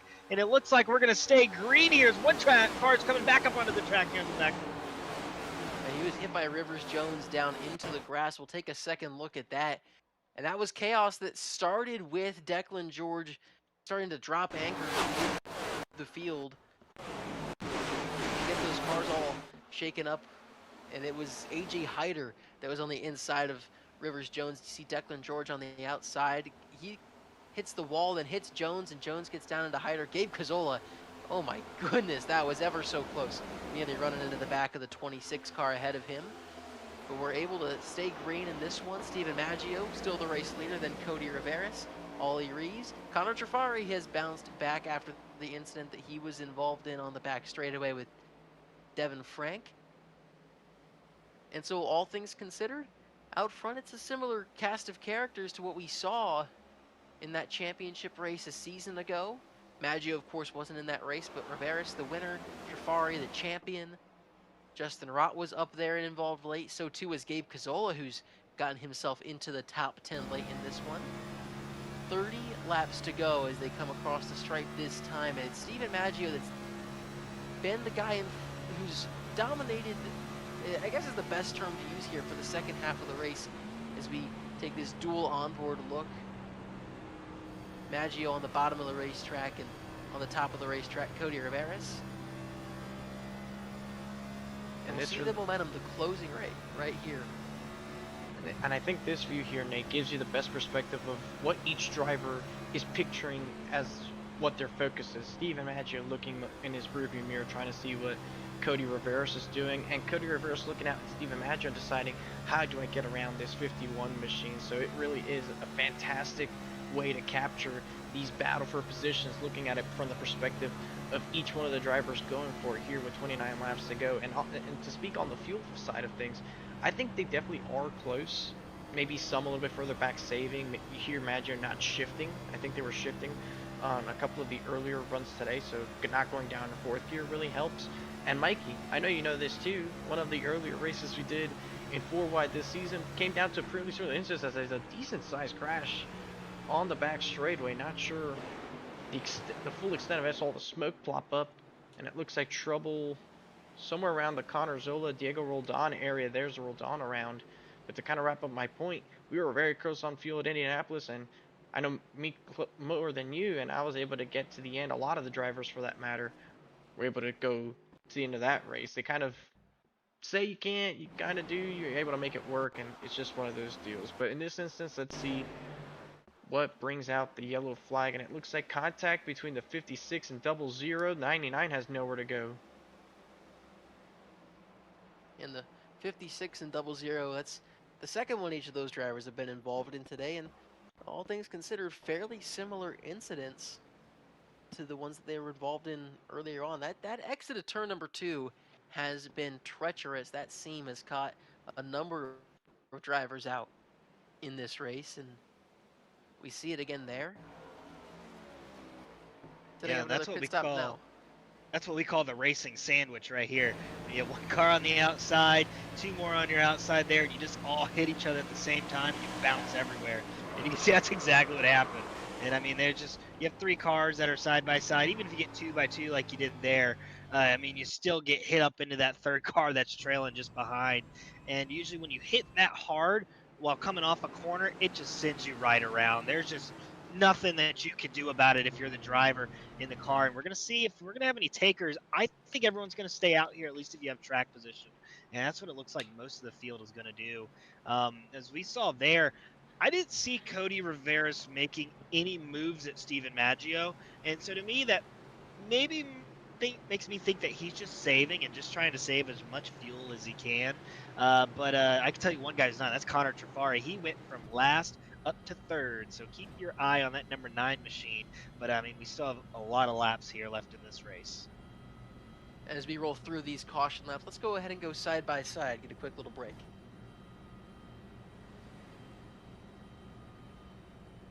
Racing isn't easy, but experiencing it is. iRacing puts you in the driver's seat with the industry's leading sim racing game. Drive on laser scan replicas of the greatest racing circuits from around the world. Go head-to-head against other drivers chosen by skill-based matchmaking to ensure competitive racing at every level. Compete across all your favorite series. In officially licensed cars, engineered to deliver the most accurate driving experience possible.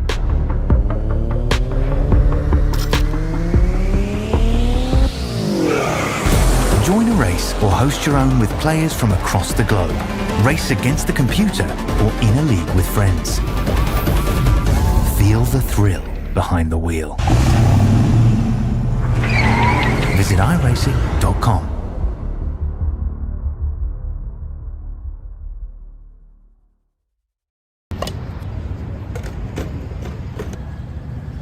Let's go. What's up? Yo, what's up, Kenneth? What's going, man? How are you? Good. How you been? What you got in the bag, man? I got a panini. I have a hoagie. I got it all through the Wall Rewards app. You can order it all through the app? You can order it all through the app. I can order it all through the app. The world is my oyster! By placing your order on the Wawa app, you can pick up at any time with ultimate satisfaction. Gotta have a Wawa.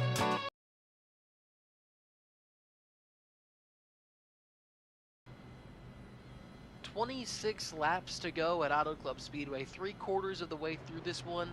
And early on, it was Connor Trafari who was the dominant car. And then at about lap 30, car started coming down pit road.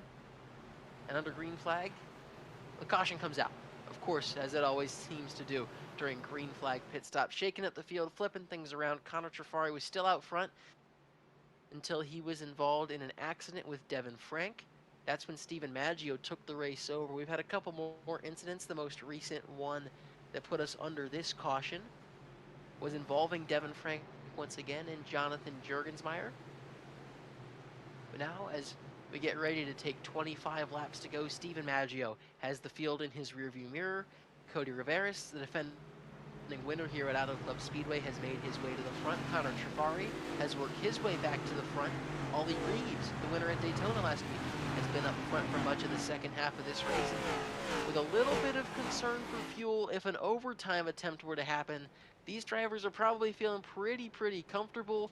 Into the Geico restart zone goes Steven Maggio, and he blasts off, checking up the field behind him and gets a lead of about 3 car lengths as they cross the stripe. Cody Riveras getting shoved by Connor Trafari, and they duck out 4 wide for about 15th place, way in the rear of the field. Steven Maggio absolutely nails the restart, as Brandon Thomas is the one who went 4 wide to the bottom and worked his way up, nearly goes into Austin.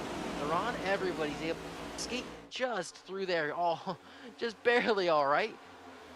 Steven Maggio out front, but Cody Riveras is not wasting any time. He had a whole huge sniff of the draft going down the back straightaway, and he drops right to the white line, hugging the apron through 3 and 4, but can't quite get there, and he catches the wall a little bit. So too does Maggio. Trafari might have a chance to mount an attack behind these two drivers, and sure enough, there he is, right across the paint on the apron. Trafari's in the second, and he's got his sights set on the race lead, and he's going to go top side of the racetrack north of the final seam, almost up to the wall, even just about half a car width. And gets just a little bit of a scrape there on exit that might curb his momentum a little bit. Steven Maggio drops to the bottom to try to break Trafari's draft and not give him that huge run that Rivera's got in 3 and 4 last lap. Ollie Reeves sits in fourth, just kind of watching this play out in front of him, seeing if anything happens that might present a hole for him to get an easy pass. Other than that, I think most of these guys might be content to ride and save some fuel as long as they can stay connected to the leader for about 10 laps to go. Not sure if there's any fuel saving now. These guys are going at it, and I can tell you that 9 machine of Connor Trafari, he's running that top line, trying to carry as much momentum as he can. And you know, we've not really seen anybody contest Steven Maggio yet this far into a run, so we're going to see now if Connor Trafari is going to be that person to maybe try to make a move here. But I can tell you, man, I mean, it's hard to pass the leader here. It really is hard to time the run perfectly. But it's also much harder when that leader is Steven Maggio. He is such a great defensive driver, but this is how you get him right here. Bump drafting down the straightaway, and you can see Connor Trafari is going to be able to get to that right rear. He's going to be able to stall out the 51's momentum, but will it be for long enough? You can see he's just barely clear, but will he be able to clear him off the corner? Steven Maggio tries to go up, and he's going to throw the block. Connor Trafari down low now, as now we have a battle for the lead. You can see he's going to move off his door, try to keep as much air off of that right rear corner panel as possible, and Steven Maggio now has to do the same thing, but Connor Trafari is going to slide up the track, and he is clear for the lead. And here comes Cody Rivera's maybe to look to make a move if these two make contact. But that 9 machine was sideways off of turn 4, and Steven Maggio back to the bottom here. But Connor Trafari is going to lead that lap, and let's see if Steven Maggio can maybe make a crossover move here work. What a move for both of these drivers. And that was a wild turn of events there, but Steven Maggio is going to look to maybe slide up in front of that 9 machine, but you can see Connor Trafari, again, is going to have the momentum. Steven's going to break the draft. He wants the bottom here entering turn 3, and that's what he's going to show the 9 machine, and a little bit of contact entering, but no worse for wear. Look at Cody Rivera's using the wall to his advantage all the way up there on the 5th line of the track, and here comes Ollie Reeves to 3rd place as that 36 machine is loose off of 4. Trafari and Maggio trading haymakers for the top spot.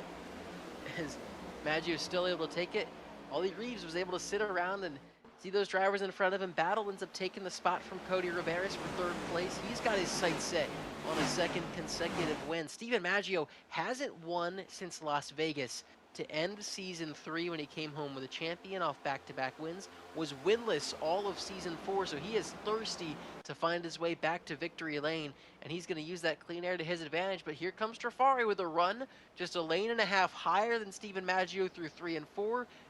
Gets his nose in just barely on the exit. They're side by side down the front stretch once again, and you see this momentum for the 9 of Trafari chasing Maggio down the front stretch, almost all the way to the apron, trying to get that side draft on him. And now Trafari's got the top side with a little bit of push behind him, potentially when you get to the back straightaway, if he can keep his nose there. Maggio can't get him cleared. There they go, down the back stretch they go. Ollie Reeves pulls in right behind Connor Trafari. He's able to sit pretty here. He was going to go all the way up to the top of the racetrack. If he can back up this corner, it's possible. These 9 and 51 tangles a little bit, slow each other up. There it is. Ollie Reeves takes the run to Steven Maggio as Connor Trafari's got the lead, and Steven Maggio drops 2 spots in turn 4. Trafari the leader. Reeves in 2nd. Then it's Steven Maggio and Cody Rivera, and the patience in that 31 car paying off. How about Chris Downey working his way up to the top 5? He gets by Justin Rott. James Bomar chasing him. That was a great move off of turn 4 for Ollie Reeves to be able to move himself up into 2nd. Chris Downey done a great job to recover in this race. Same deal with James Bomar, who's involved in one of those early yellows. He's gotten himself back in the top 10 after being trapped a lap down under the yellow. But Reeves isn't done. He is looking for the race lead as Rivera goes to the inside of Maggio for what would be a spot on the podium. Nearly 3 wide with Downey further back with Rott and Bomar. And Reeves is right there, getting ready to challenge Trafari with 17 laps remaining in this race. He looks to the inside. Ollie Reeves finds the bottom of the racetrack looking for the lead, clear up on Connor Trafari, but the crossover from the 9 car works to perfection. He's wheel to wheel and will have the preferred line as they race towards turn number 3. And now Steven Maggio gets to sit watching these two battle, and he'll have a chance to make a move on whoever is a little slower in 3 and 4 here, but he runs right in the tire tracks of Ollie Reeves, and Trafari trying to close the door on Reeves. Just gets him in, and Reeves with so much momentum down the front stretch, but nowhere to go. Trafari doing a great job to block. And there goes Reeves now to the inside. He was almost a little apprehensive to try to establish his lane before he got to the corner, but he gets to the corner, goes to the bottom, sliding up in front of the 9 of Trafari, does not get him cleared. Down the backstretch, side by side again. Same exact picture as last lap. This time it's Reeves to the inside of Trafari with 16 laps to go at Auto Club Speedway. Steven Maggio, north side of the racetrack. Reeves pushing Trafari up the track, out in front. Trafari gets back clear of the 31, and now Reeves going to be under fire from Steven Maggio for second. These leaders are throwing haymaker after haymaker after haymaker, giving everybody all they've got. Ollie Reeves all the way up to the top of the racetrack, completely above that final seam. And look at this run. He's going to get down the back straightaway. Maggio nearly cleared him in the corner. Never mind that. Look at how much closing rate he's got on the 9 car. Reeves thought about the bottom, didn't quite do it. He's going to go to the top side again. Nose in plenty of clean air,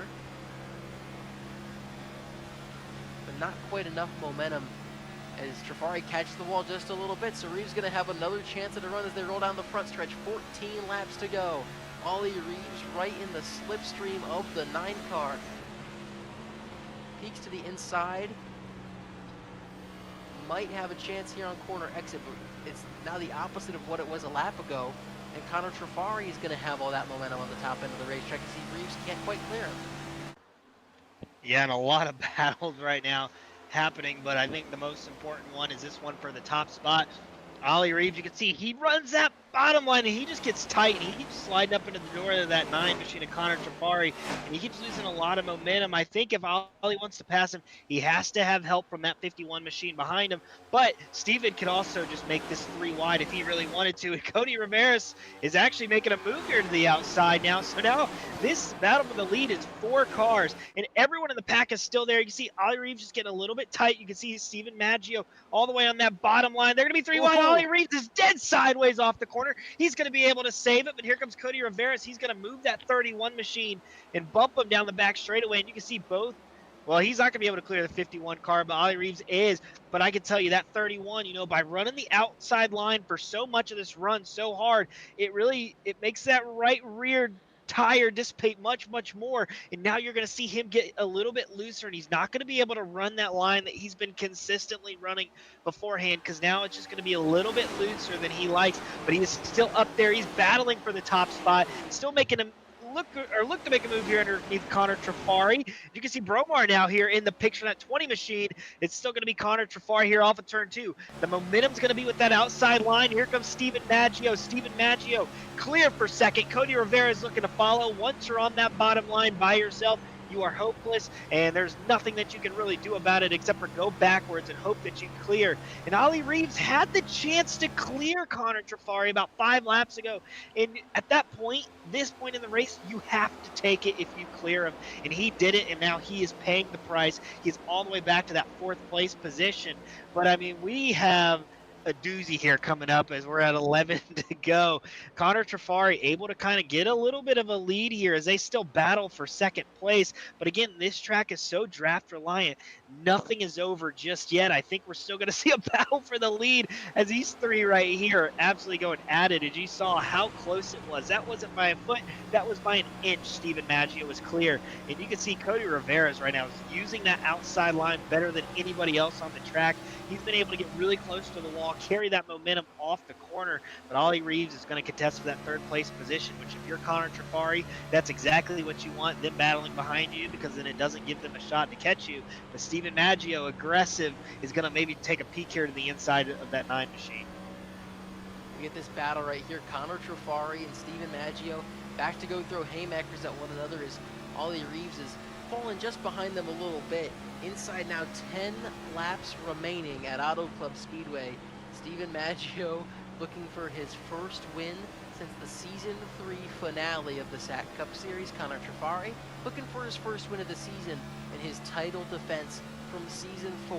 Cody Riveras, the defending winner at the track, sits third. Ollie Reeves, last week's winner at Daytona, sits in fourth. James Bomar, his last win with Chicagoland last year, rounds out the top 5 as we get just a little bit of a lull in this battle to the finish, and I can't imagine that it's going to last too long. It was on this site in 1991, while it was still the Kaiser Steel Mill, kind of old and dilapidated. They shot the final battle of Terminator 2. We've got a final battle on the racetrack. Steven Maggio to the bottom of Connor Trafari one more time. Looking through 3 and 4, gets it on the quarter panel on exit. He's there. He's going to have a chance in turn number 1. Oh, a huge block by Trafari. Hits him there, barely going down the front stretch. Steven Maggio will not be denied once again. Finds the door open on the inside of the racetrack, keeps his foot on the gas, keeps his foot in the door, and now he's sliding to the front in the race lead. But Connor Trafari's crossover on the exit of 2 has been strong all night, and he's going to do it again. Going up to the outside now of Maggio. Maggio clear of him. And Trafari's got to close it back up. Cody Rivera is still waiting in the wings. So too is Ollie Reeves. But Steven Maggio would not be denied down the front stretch the last time by, as Connor Trafari threw every block at him. 7 laps to go, and these two up front also dominated last week at Daytona, certainly putting their names in the hat as the early championship contenders this year. And who else but the last 2 champions of the SAAC Cup Series to do such a thing? Yeah, the cream is rising to the crop here at late in the going at Auto Club. 2 former champions of the series, and this gives a lot of energy to what we've seen in the KBueno Racing Truck Series. The top drivers in that series, former champion and championship contenders, have been the guys to watch so far in season number 2, and so far SAAC season 5, it's been Maggio and Trafari, some of the fastest that we've seen in both events so far, and they're duking it out for the win to no one's surprise here with 6 laps remaining. But Riveras and Ollie Reeves are still there. They can play a role in this fight in the closing stages, and if something were to happen to these leaders late in the going, James Bomar is in the wings. Michael Walls has made a recovery up into the top 10, nearly the top 5 for that matter. And don't discount the likes of Justin Rott from it. Yeah, he's gotten success here at Auto Club before. And with just about 10 miles remaining in this race, Nate, it's still any one of this top 5. And Connor Trafari looks right back to the inside of Steven Maggio. He wants his lead back, and they have been going at it for this clean air as they're side by side once again. Cody Rivera is still sitting there in third. Maggio does not throw nearly as aggressive of a block on Trafari as Trafari threw on him. Trafari all the way to the bottom of the track. Maggio backs it up to the second lane from the wall, now starting to cross over and extend that straightaway as they get down the backstretch past the billboards. Trafari goes to the bottom to try to break the draft. Steven Maggio is going to stay put with the push from Cody Riveras, and now he's going to dive inside. Once again, wheel to wheel with Connor Trafari. 5 laps to go. Trying to slam the door, but it's not going to be anywhere close. Side by side again, going down the front straightaway. Cody Riveras is just biding his time, and he's going to have a push from Ollie Reeves here soon. There he is, all the way to the bottom of the racetrack, nearly in the grass goes Cody Riveras. Maggio threw one whale of a block, and just like he did in October, Cody Riveras to the lead late in this race. 4 laps to go, 4 cars under a blanket for the race win. It's Riveras, Maggio, Trafari, and Reeves. And who else would it be but these 4? They've been the fastest all night through this second stint of the race. Steven Maggio out in front, 2 wide behind him, music to his ears. Exactly what he wants. What a move there from Cody Riveras. Unfortunately not able to make it work, but there's still a lot of racing here left, as Ollie Reeves is going to maybe try to make it 3 wide. Not going to be able to make that move work. But 3 laps to go here. Steven Maggio has the best position in the house right now. As you see, they're still side by side behind him, and that's exactly what he wants. The only issue is that it's going to back these 2 cars up, and by the point when they actually get single file, if they do, they're going to have a huge run on that 51 machine. So Steven Maggio better hope that they stay side by side, and they are racing really hard right now. But if you're Connor Trafari, you got to get that outside line working. You've got to be able to get past that 36 car. But, I mean, Cody Ramirez is really fast as he's sideways off the corner. Connor Trafari goes around in front of the field. He's going to miss everyone. The green flag is still out, and this is going to give Steven Maggio a pretty big gap. They're still wrecking, but I think they're going to be able to keep it off the track. And here comes Michael Walls. Where did he come from? Oh, caution's out. And there it is. Yes, the caution, as it looks like that was as Trafari blended back onto the racetrack. But Michael Walls showing up late, and probably to nobody's surprise with the year he's had so far, that he's going to show up once again. We'll see exactly where this caution came from.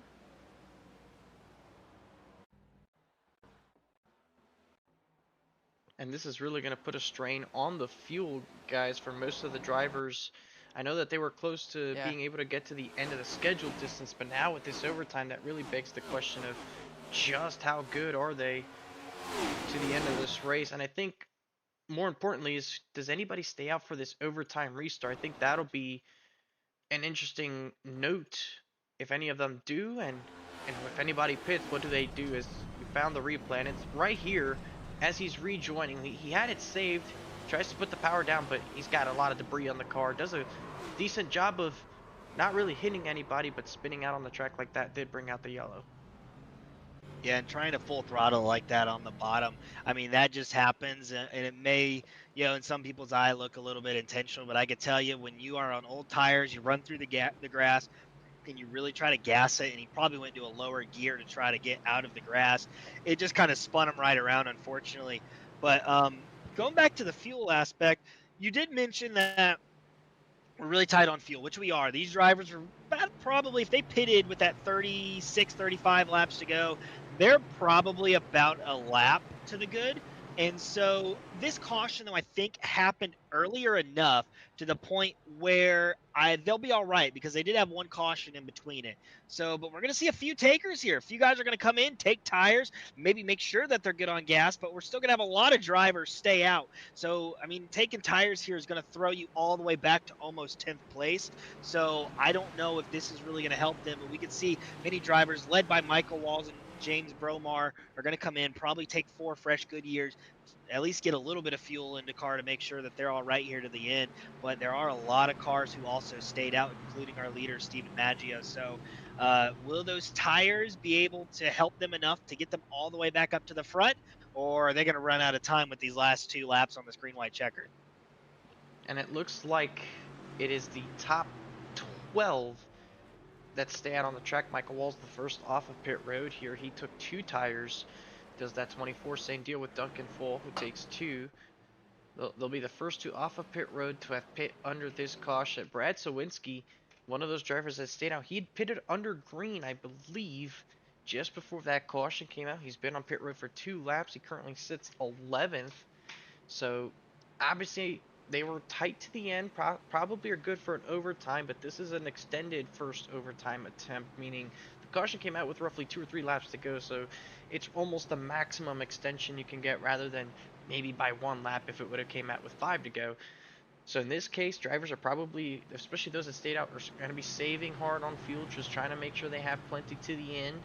And another note is, yeah, those tires are going to be a little bit far back. If they can gain chunk time on these restarts, you never know what can happen. We saw at Iowa just last night how critical those tires were. Mikey, I know you saw that firsthand, just how important it was, and we know auto clubs are important to be. With how wide this track is, there's no saying how far they can get.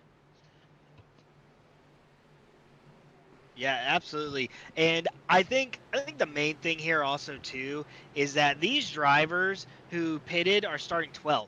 In a lot of leagues, we might see double file, and so basically you're starting in the 6th row. But because we're single file here, you're in the 12th row. That's a lot of cars to try to pass, especially when the leader gets the jump.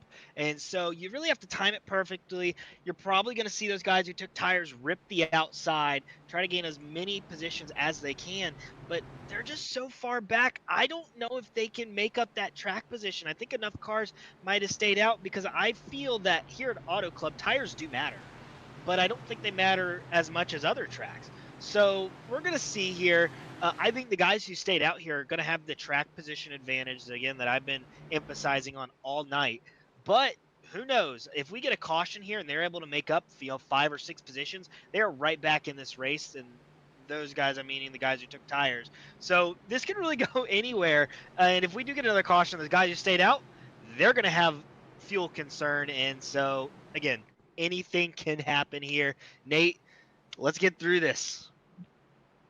And you mentioned that you took tires, but you are on row 12 essentially with a single file restart. Steven Maggio is almost certainly going to get an incredible jump on this restart, and that, I think, is going to make it so Cody Riveras and Ollie Reeves have to work together in the rear view of the 51. Oh, and the lights are back like on. We've added another lap to this restart, so that's certainly much to the chagrin of the drivers that just stayed out. Not help. Yeah. I was probably thinking, man, I thought my fuel was good, and then you added another lap to the track, and you can already see Rott, Maggio down the apron. Reeves goes and joins them. Just crawling around the track, coasting a little bit, using the shortest way around, least amount of fuel that you possibly can to go around this place. Yeah, that's the universal sign that I am close on fuel, is when you see them go down to the apron like this. And, you know, if you're Steven Maggio here, the second this thing goes green, you just turn off your fuel marker and you just hope that you can make it. Some people like to keep it on, but I'm pretty superstitious and I turn it off and I just hope that I can make it. But I mean, it's a very weird predicament to be in because, I mean, the top 5 to 8 cars are all really, really close on fuel. Then you have a few guys behind them that did take fuel more recently and probably are good to go, but are on older tires. And then you have your guys that are on 2 and 4 tires that are really, really going to be pushing this restart here. So, you know, there's a lot to get from a lot of these drivers, and I'm excited to see how this one finishes out because no matter what happens, it's going to be close on fuel. It's going to be close on track position and time. Anything can happen here, Nate. 2 for 2 on overtime finishes in Season 5 of the SAAC Cup Series last week at Daytona. It was Ollie Reeves who made the pass for the win in Turn 4 on the final lap. This week, he sits third behind Steven Maggio and the defending Auto Club winner, Cody Riveras. The green flag flies again for overtime at Auto Club Speedway. Steven Maggio about 2 car lengths clear. Christopher Robinson wastes no time going to the bottom. Ollie Reeves follows suit. Steven Maggio is out in front by about 3 car lengths as they approach the back straightaway. Cody Riveras sits in second, and they are pretty spaced out up front. Steven Maggio just going to try to break the draft. It's going to have to come down to the final set of corners if we stay green. Steven Maggio, middle of the track. Riveras and Reeves right there behind him, almost in his tire tracks exactly. Rise into the front stretch for one more lap. We go on board with Cody Riveras. This is the closing rate he gets with the draft. Down to the apron. White flag flies from Auto Club Speedway.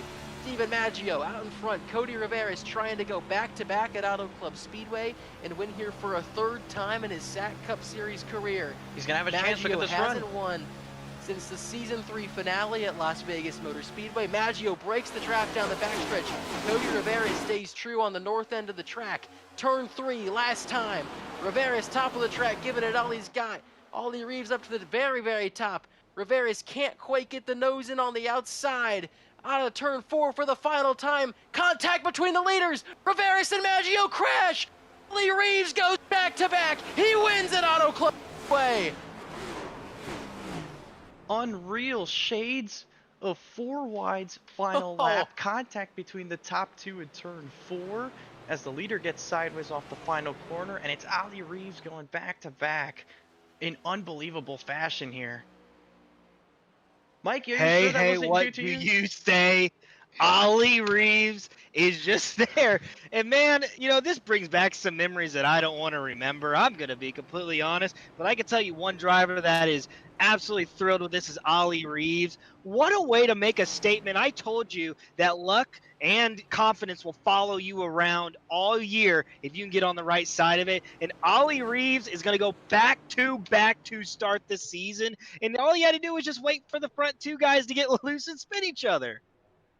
Ollie Reeves had not won in the SAAC Cup Series since the Season 2 finale at Nashville Superspeedway, and he opened Season 5 with back-to-back race wins where he was not the race leader as the field entered turn number 3, but for a second week in a row, it's the Culver's Chevrolet going to Paul's Setup Shop Victory Lane. This time it's at Auto Club Speedway, and what a start to the season for Ollie Reeves. Mikey, I'm sure part of you has some flashbacks with that style of a finish, but it's so much of a parallel that we're able to draw from those two finishes as Ollie Reeves continues to celebrate here. We'll try and get the replay up here because it is unbelievable how much deja vu you get from watching this. Let's go and watch this final lap once again from the perspective of Mr. Ollie Reeves and talk us through this, Mikey, as a driver. Yeah, absolutely. You're going to see he has to take the line that the other two don't. He does a perfect job of this. He's going to take that outside line. Now, this really won't give him a chance to get the lead right here. And I think at this point, he's okay finishing third. He sees that right now he doesn't have the run here for Cody Rivera, doesn't have the run for Steven Maggio. But what he can do is get a run to see if maybe they make a little bit of contact off of turn 4. He's maybe hoping they make a little bit of contact here, but they don't, which is all right. He keeps his foot in the gas. You can see Steven Maggio goes up the track, gets tight. Cody Rivera has it and just barely clips his left rear. They go spinning, and that looked like me in 4 wide, but Ollie Reeves is going to finish this race at first. And look who finished right behind him, his teammate, Chalky Trapley. That's 2 weeks in a row these two have found their way inside the top 3. And, I mean, just unbelievable job to just sit there and be patient. And, patience will get you places. And he showed it there again, 2 weeks in a row for Ollie Reeves. It's just an unbelievable feeling. And I will say really quickly that it feels great watching it rather than actually being in it, because I can tell you that it really broke my heart when it happened. But, watching that was so entertaining. And what an awesome finish that they made sure to, put on for us tonight. And super exciting to see Ollie Reeves get back in victory lane. 2 weeks in a row. Take a look at our unofficial results from Auto Club Speedway. It's Ollie Reeves going back-to-back to open Season 5, then his teammate Shockey Tarpley. Justin Rott, he rebounded, got himself a nice P3 finish. Christopher Robinson finishes P4. Micah Walls, those 2 tires paid off. He finishes in 5th. Then it's Quincy Strawhacker, Cody Rivera after that final corner melee with Steven Maggio. Jonathan Jurgensmeyer rebounds to finish 8th. James Bomar 9th. Duncan Fall rounds out the top 10. 11th goes to Wyatt Roberts in the number 42, with Brandon Thomas, who was able to recover after nearly going a lap down at the end of that green flag run to finish 12th. Fidel Fabian continues a steady start to 2026 with 13th. AJ Hyder finishes down in the 14th spot. Jamie Wright captures a top 15. Steven Maggio, after leading off of turn 4, will finish in 16th. Alexander Schumacher finishes in 17th after a quiet evening, with Chris Lilly in the 18th spot. Amir Bascom down in the 19th position, and Chris Downey rounds out the top 20, Mikey. 21st going to be Larry Miles tonight. Brad Sawinski is going to finish in that 22nd position. Connor Trafari, after leading a lot of laps tonight, unfortunately is going to find himself in 23rd. Donovan David, 24th. And then Brian Lorenzo is going to finish out in 25th tonight. Rivers Jones is going to finish his number tonight in 26th. Ellis Wells is going to finish 27th. Yoquan Stewart, after getting involved in an earlier incident, will be finishing 28th tonight. Diego Rodon, also in another incident, is going to be 29th. And rounding out our top 30 tonight is going to be Devin Frank. Connor Zola finishes 31st. Malachi Drake last car on the lead lap in 32nd. Austin Duran was fast early but comes home in 33rd, lap down. Declan George in 34th. Gabe Cazola in 35th. Wayne Kennedy in 36th. Nicholas Badimlik 37th. Nicholas Borowski 38th. Andretti Robinson 39th. And Luke Mahone in 40th. And rounding out the field, well, Francisco, you weren't racing, but then there's Ryan Jones. Yeah, I was not on the grid, contrary to popular belief, but there we go. Nonetheless, I think it's time to. Well, our race winner. I don't know if he's his uh at his station right now. We got his camera, I believe, and I don't know if he's necessarily at his desk right now. We'll see if we can make contact with Celebration him. started, Yeah, I guess it did. and I don't blame him. Let's see if we can at least try to reach out to him if he might be. Uh, we'll try to reach down on the Discord for our race winner. I do see him here, but let's see if you're able to reach him here, Nate. You got Ollie Reeves, race winner, 2 weeks in a row, and it's deja vu all over again. What happened in front of you come out of turn number 4? Oh my goodness, that same scenario has happened to me before at the same exact track in the same exact league a few seasons ago. So it was crazy deja vu right there. I don't know.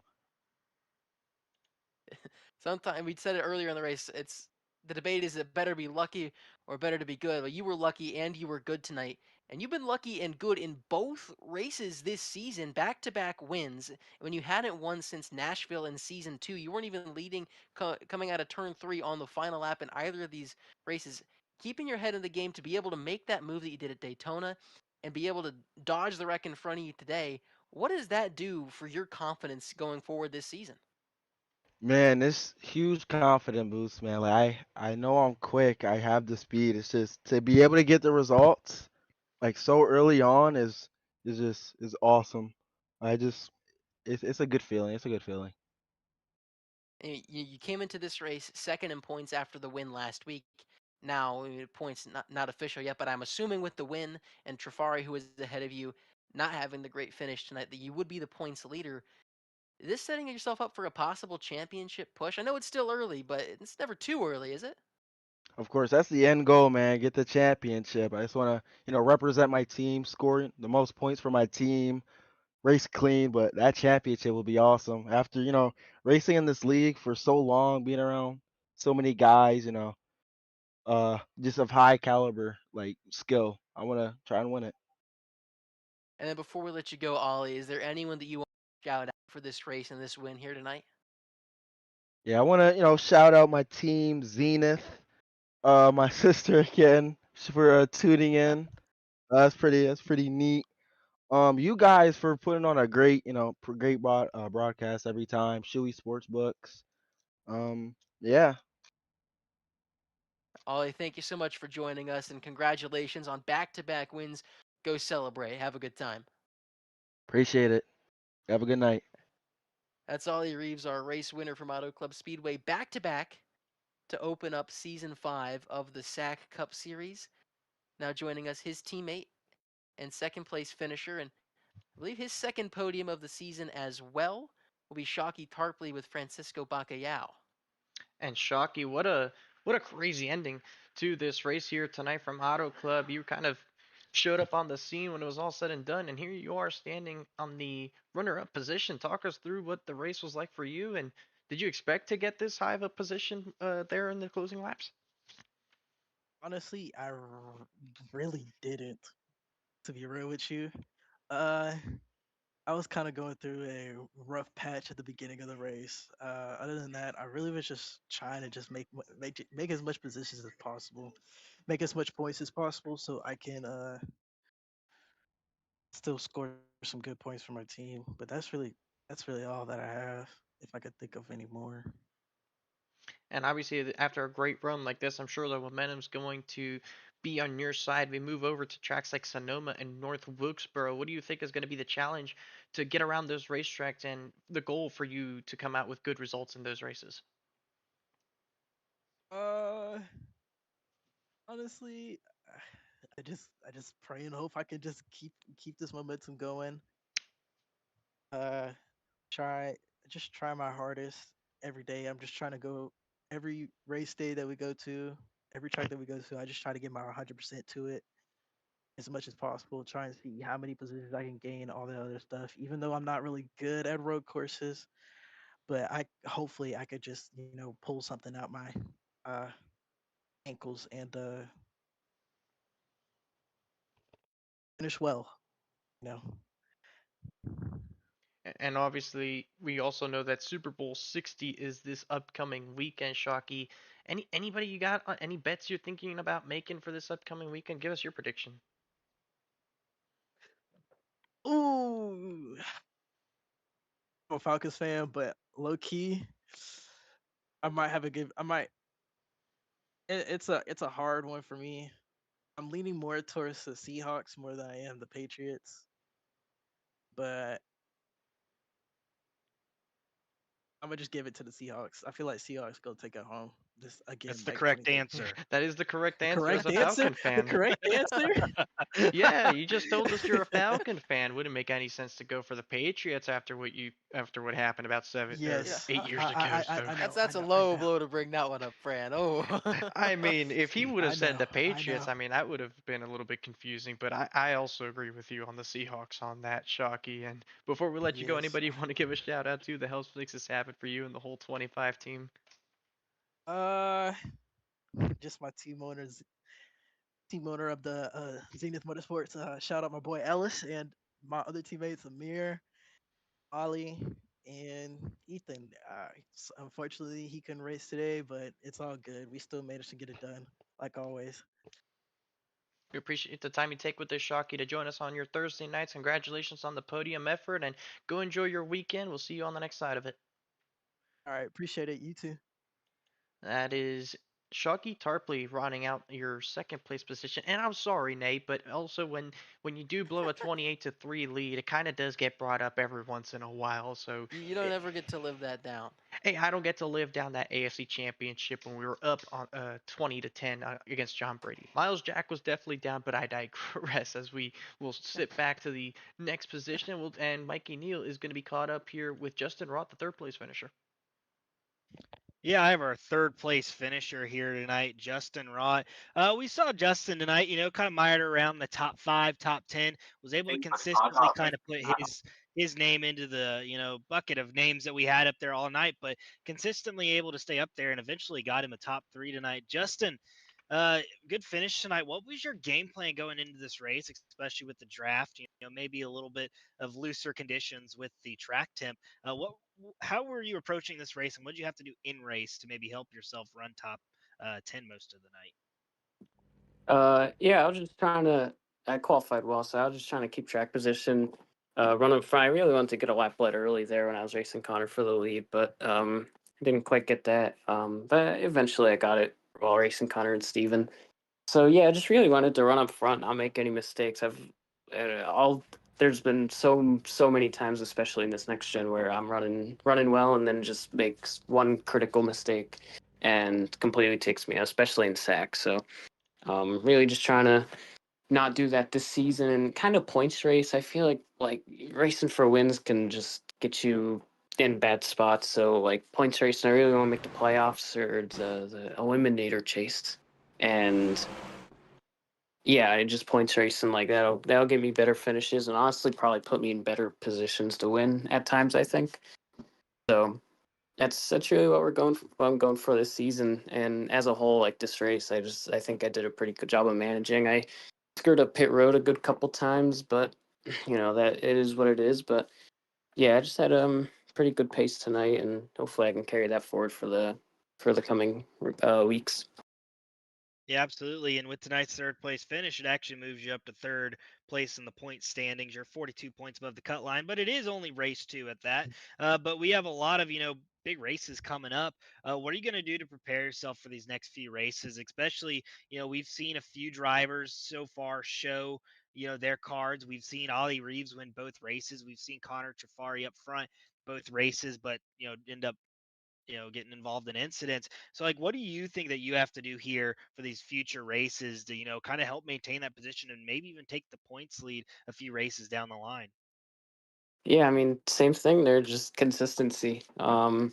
Which I got to work really hard. These SAC guys, they are really like ridiculously good on the road courses. They put a lot of effort into these road races, especially Sonoma. So coming up, that's about 2 weeks away. I think I'll have to really prepare for that one. And I just want to top 10 my way into the chase the best I can. And I think if I do that, it's kind of what Mike, my teammate, did last year. He really he had a terrible season the year before, and then just top 10 and top 5 himself into the chase and had a pretty good playoff run. So kind of just want to model my season off of that, and really, really want to just get a win in there somewhere. Somewhere I don't care how it happens, where it happens. I just want to get one, and I'll be happy. I've felt that on a personal level. Consistency is key, but man, it feels like you get nothing if you don't have a win to show for it. Now, I like this question that we had Francisco ask, our second place driver, and I know your teammate runs a certain scheme. What are your Super Bowl predictions coming up here? Oh, I mean, I think the Seahawks, they're gonna win.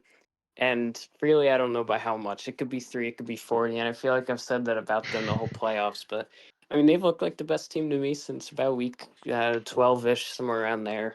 They've been my pick since then. And I mean, they've pretty much, the Rams played them close, but they've kind of steamrolled through the last half of the schedule, I feel like, for them. So big on the Seahawks, and shout out T Mac for winning Rookie of the Year tonight for my Panthers.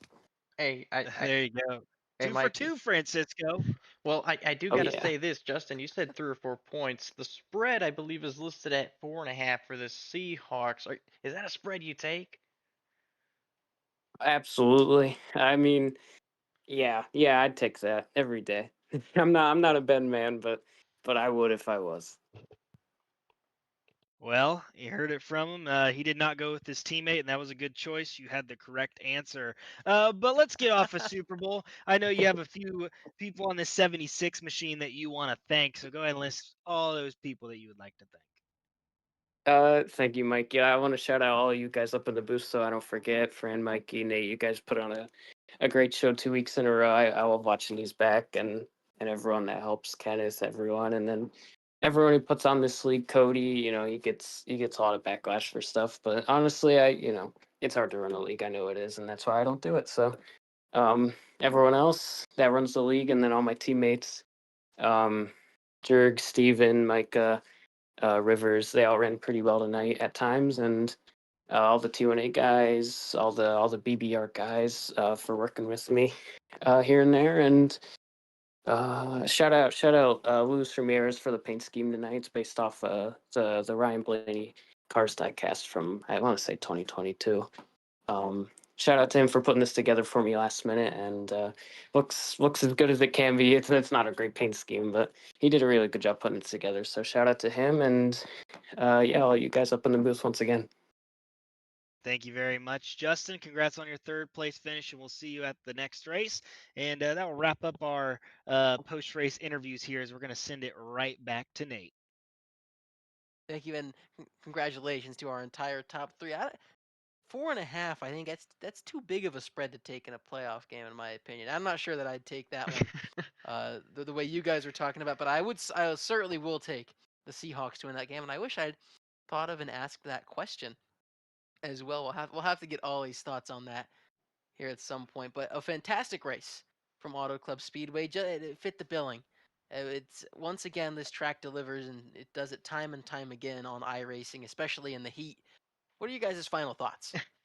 Well, Auto Club, for the third consecutive race on this broadcast, has had a finish to where the leader in turn number 3 gets involved in some kind of incident, and the driver in third place goes on to win. You think back to the Truck Series, Justin Rutledge going into turn 3, Michael Walzer running third, ends up winning that race. You go back just a couple of weeks ago for White at Auto Club. Mikey Neal, is leading into entering turn 3, and it's he gets in an incident with Gabriel Dahari in Alpha Turn 4. It's Jonathan Jurgensmeyer that goes to win. And tonight, it's the exact same thing.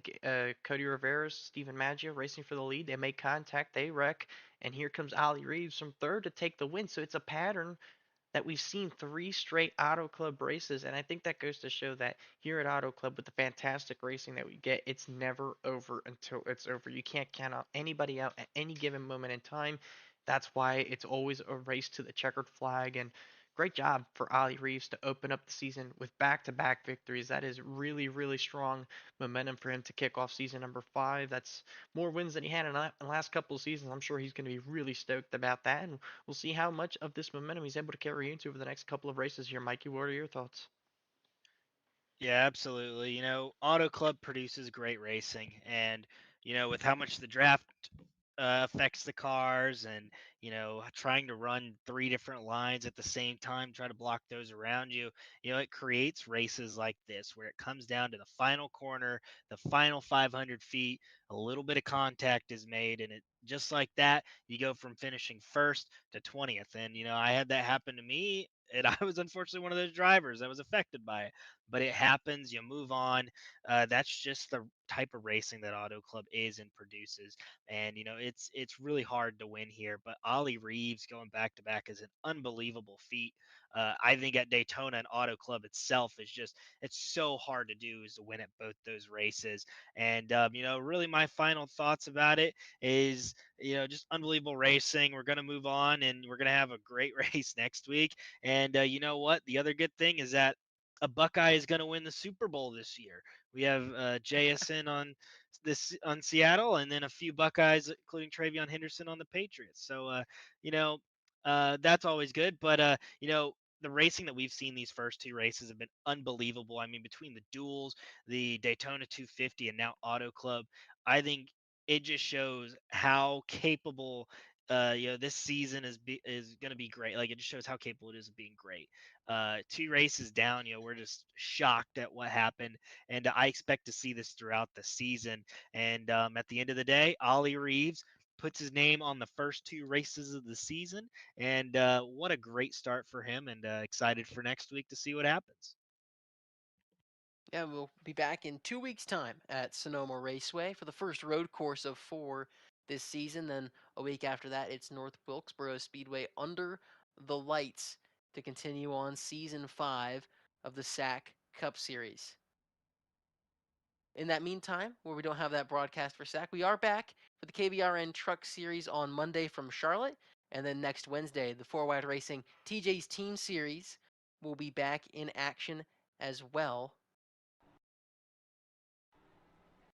from Old Atlanta. Not New Atlanta, not Echo Park Speedway, but Old Atlanta, worn out. That'll be a fun one, as always. For the entire KBRN racing team, my partners in the booth, Francisco Bacallao and Mikey Neal, I'm Nate Polite saying so long from Auto Club Speedway. Congratulations to Ollie Reeves, back-to-back winner.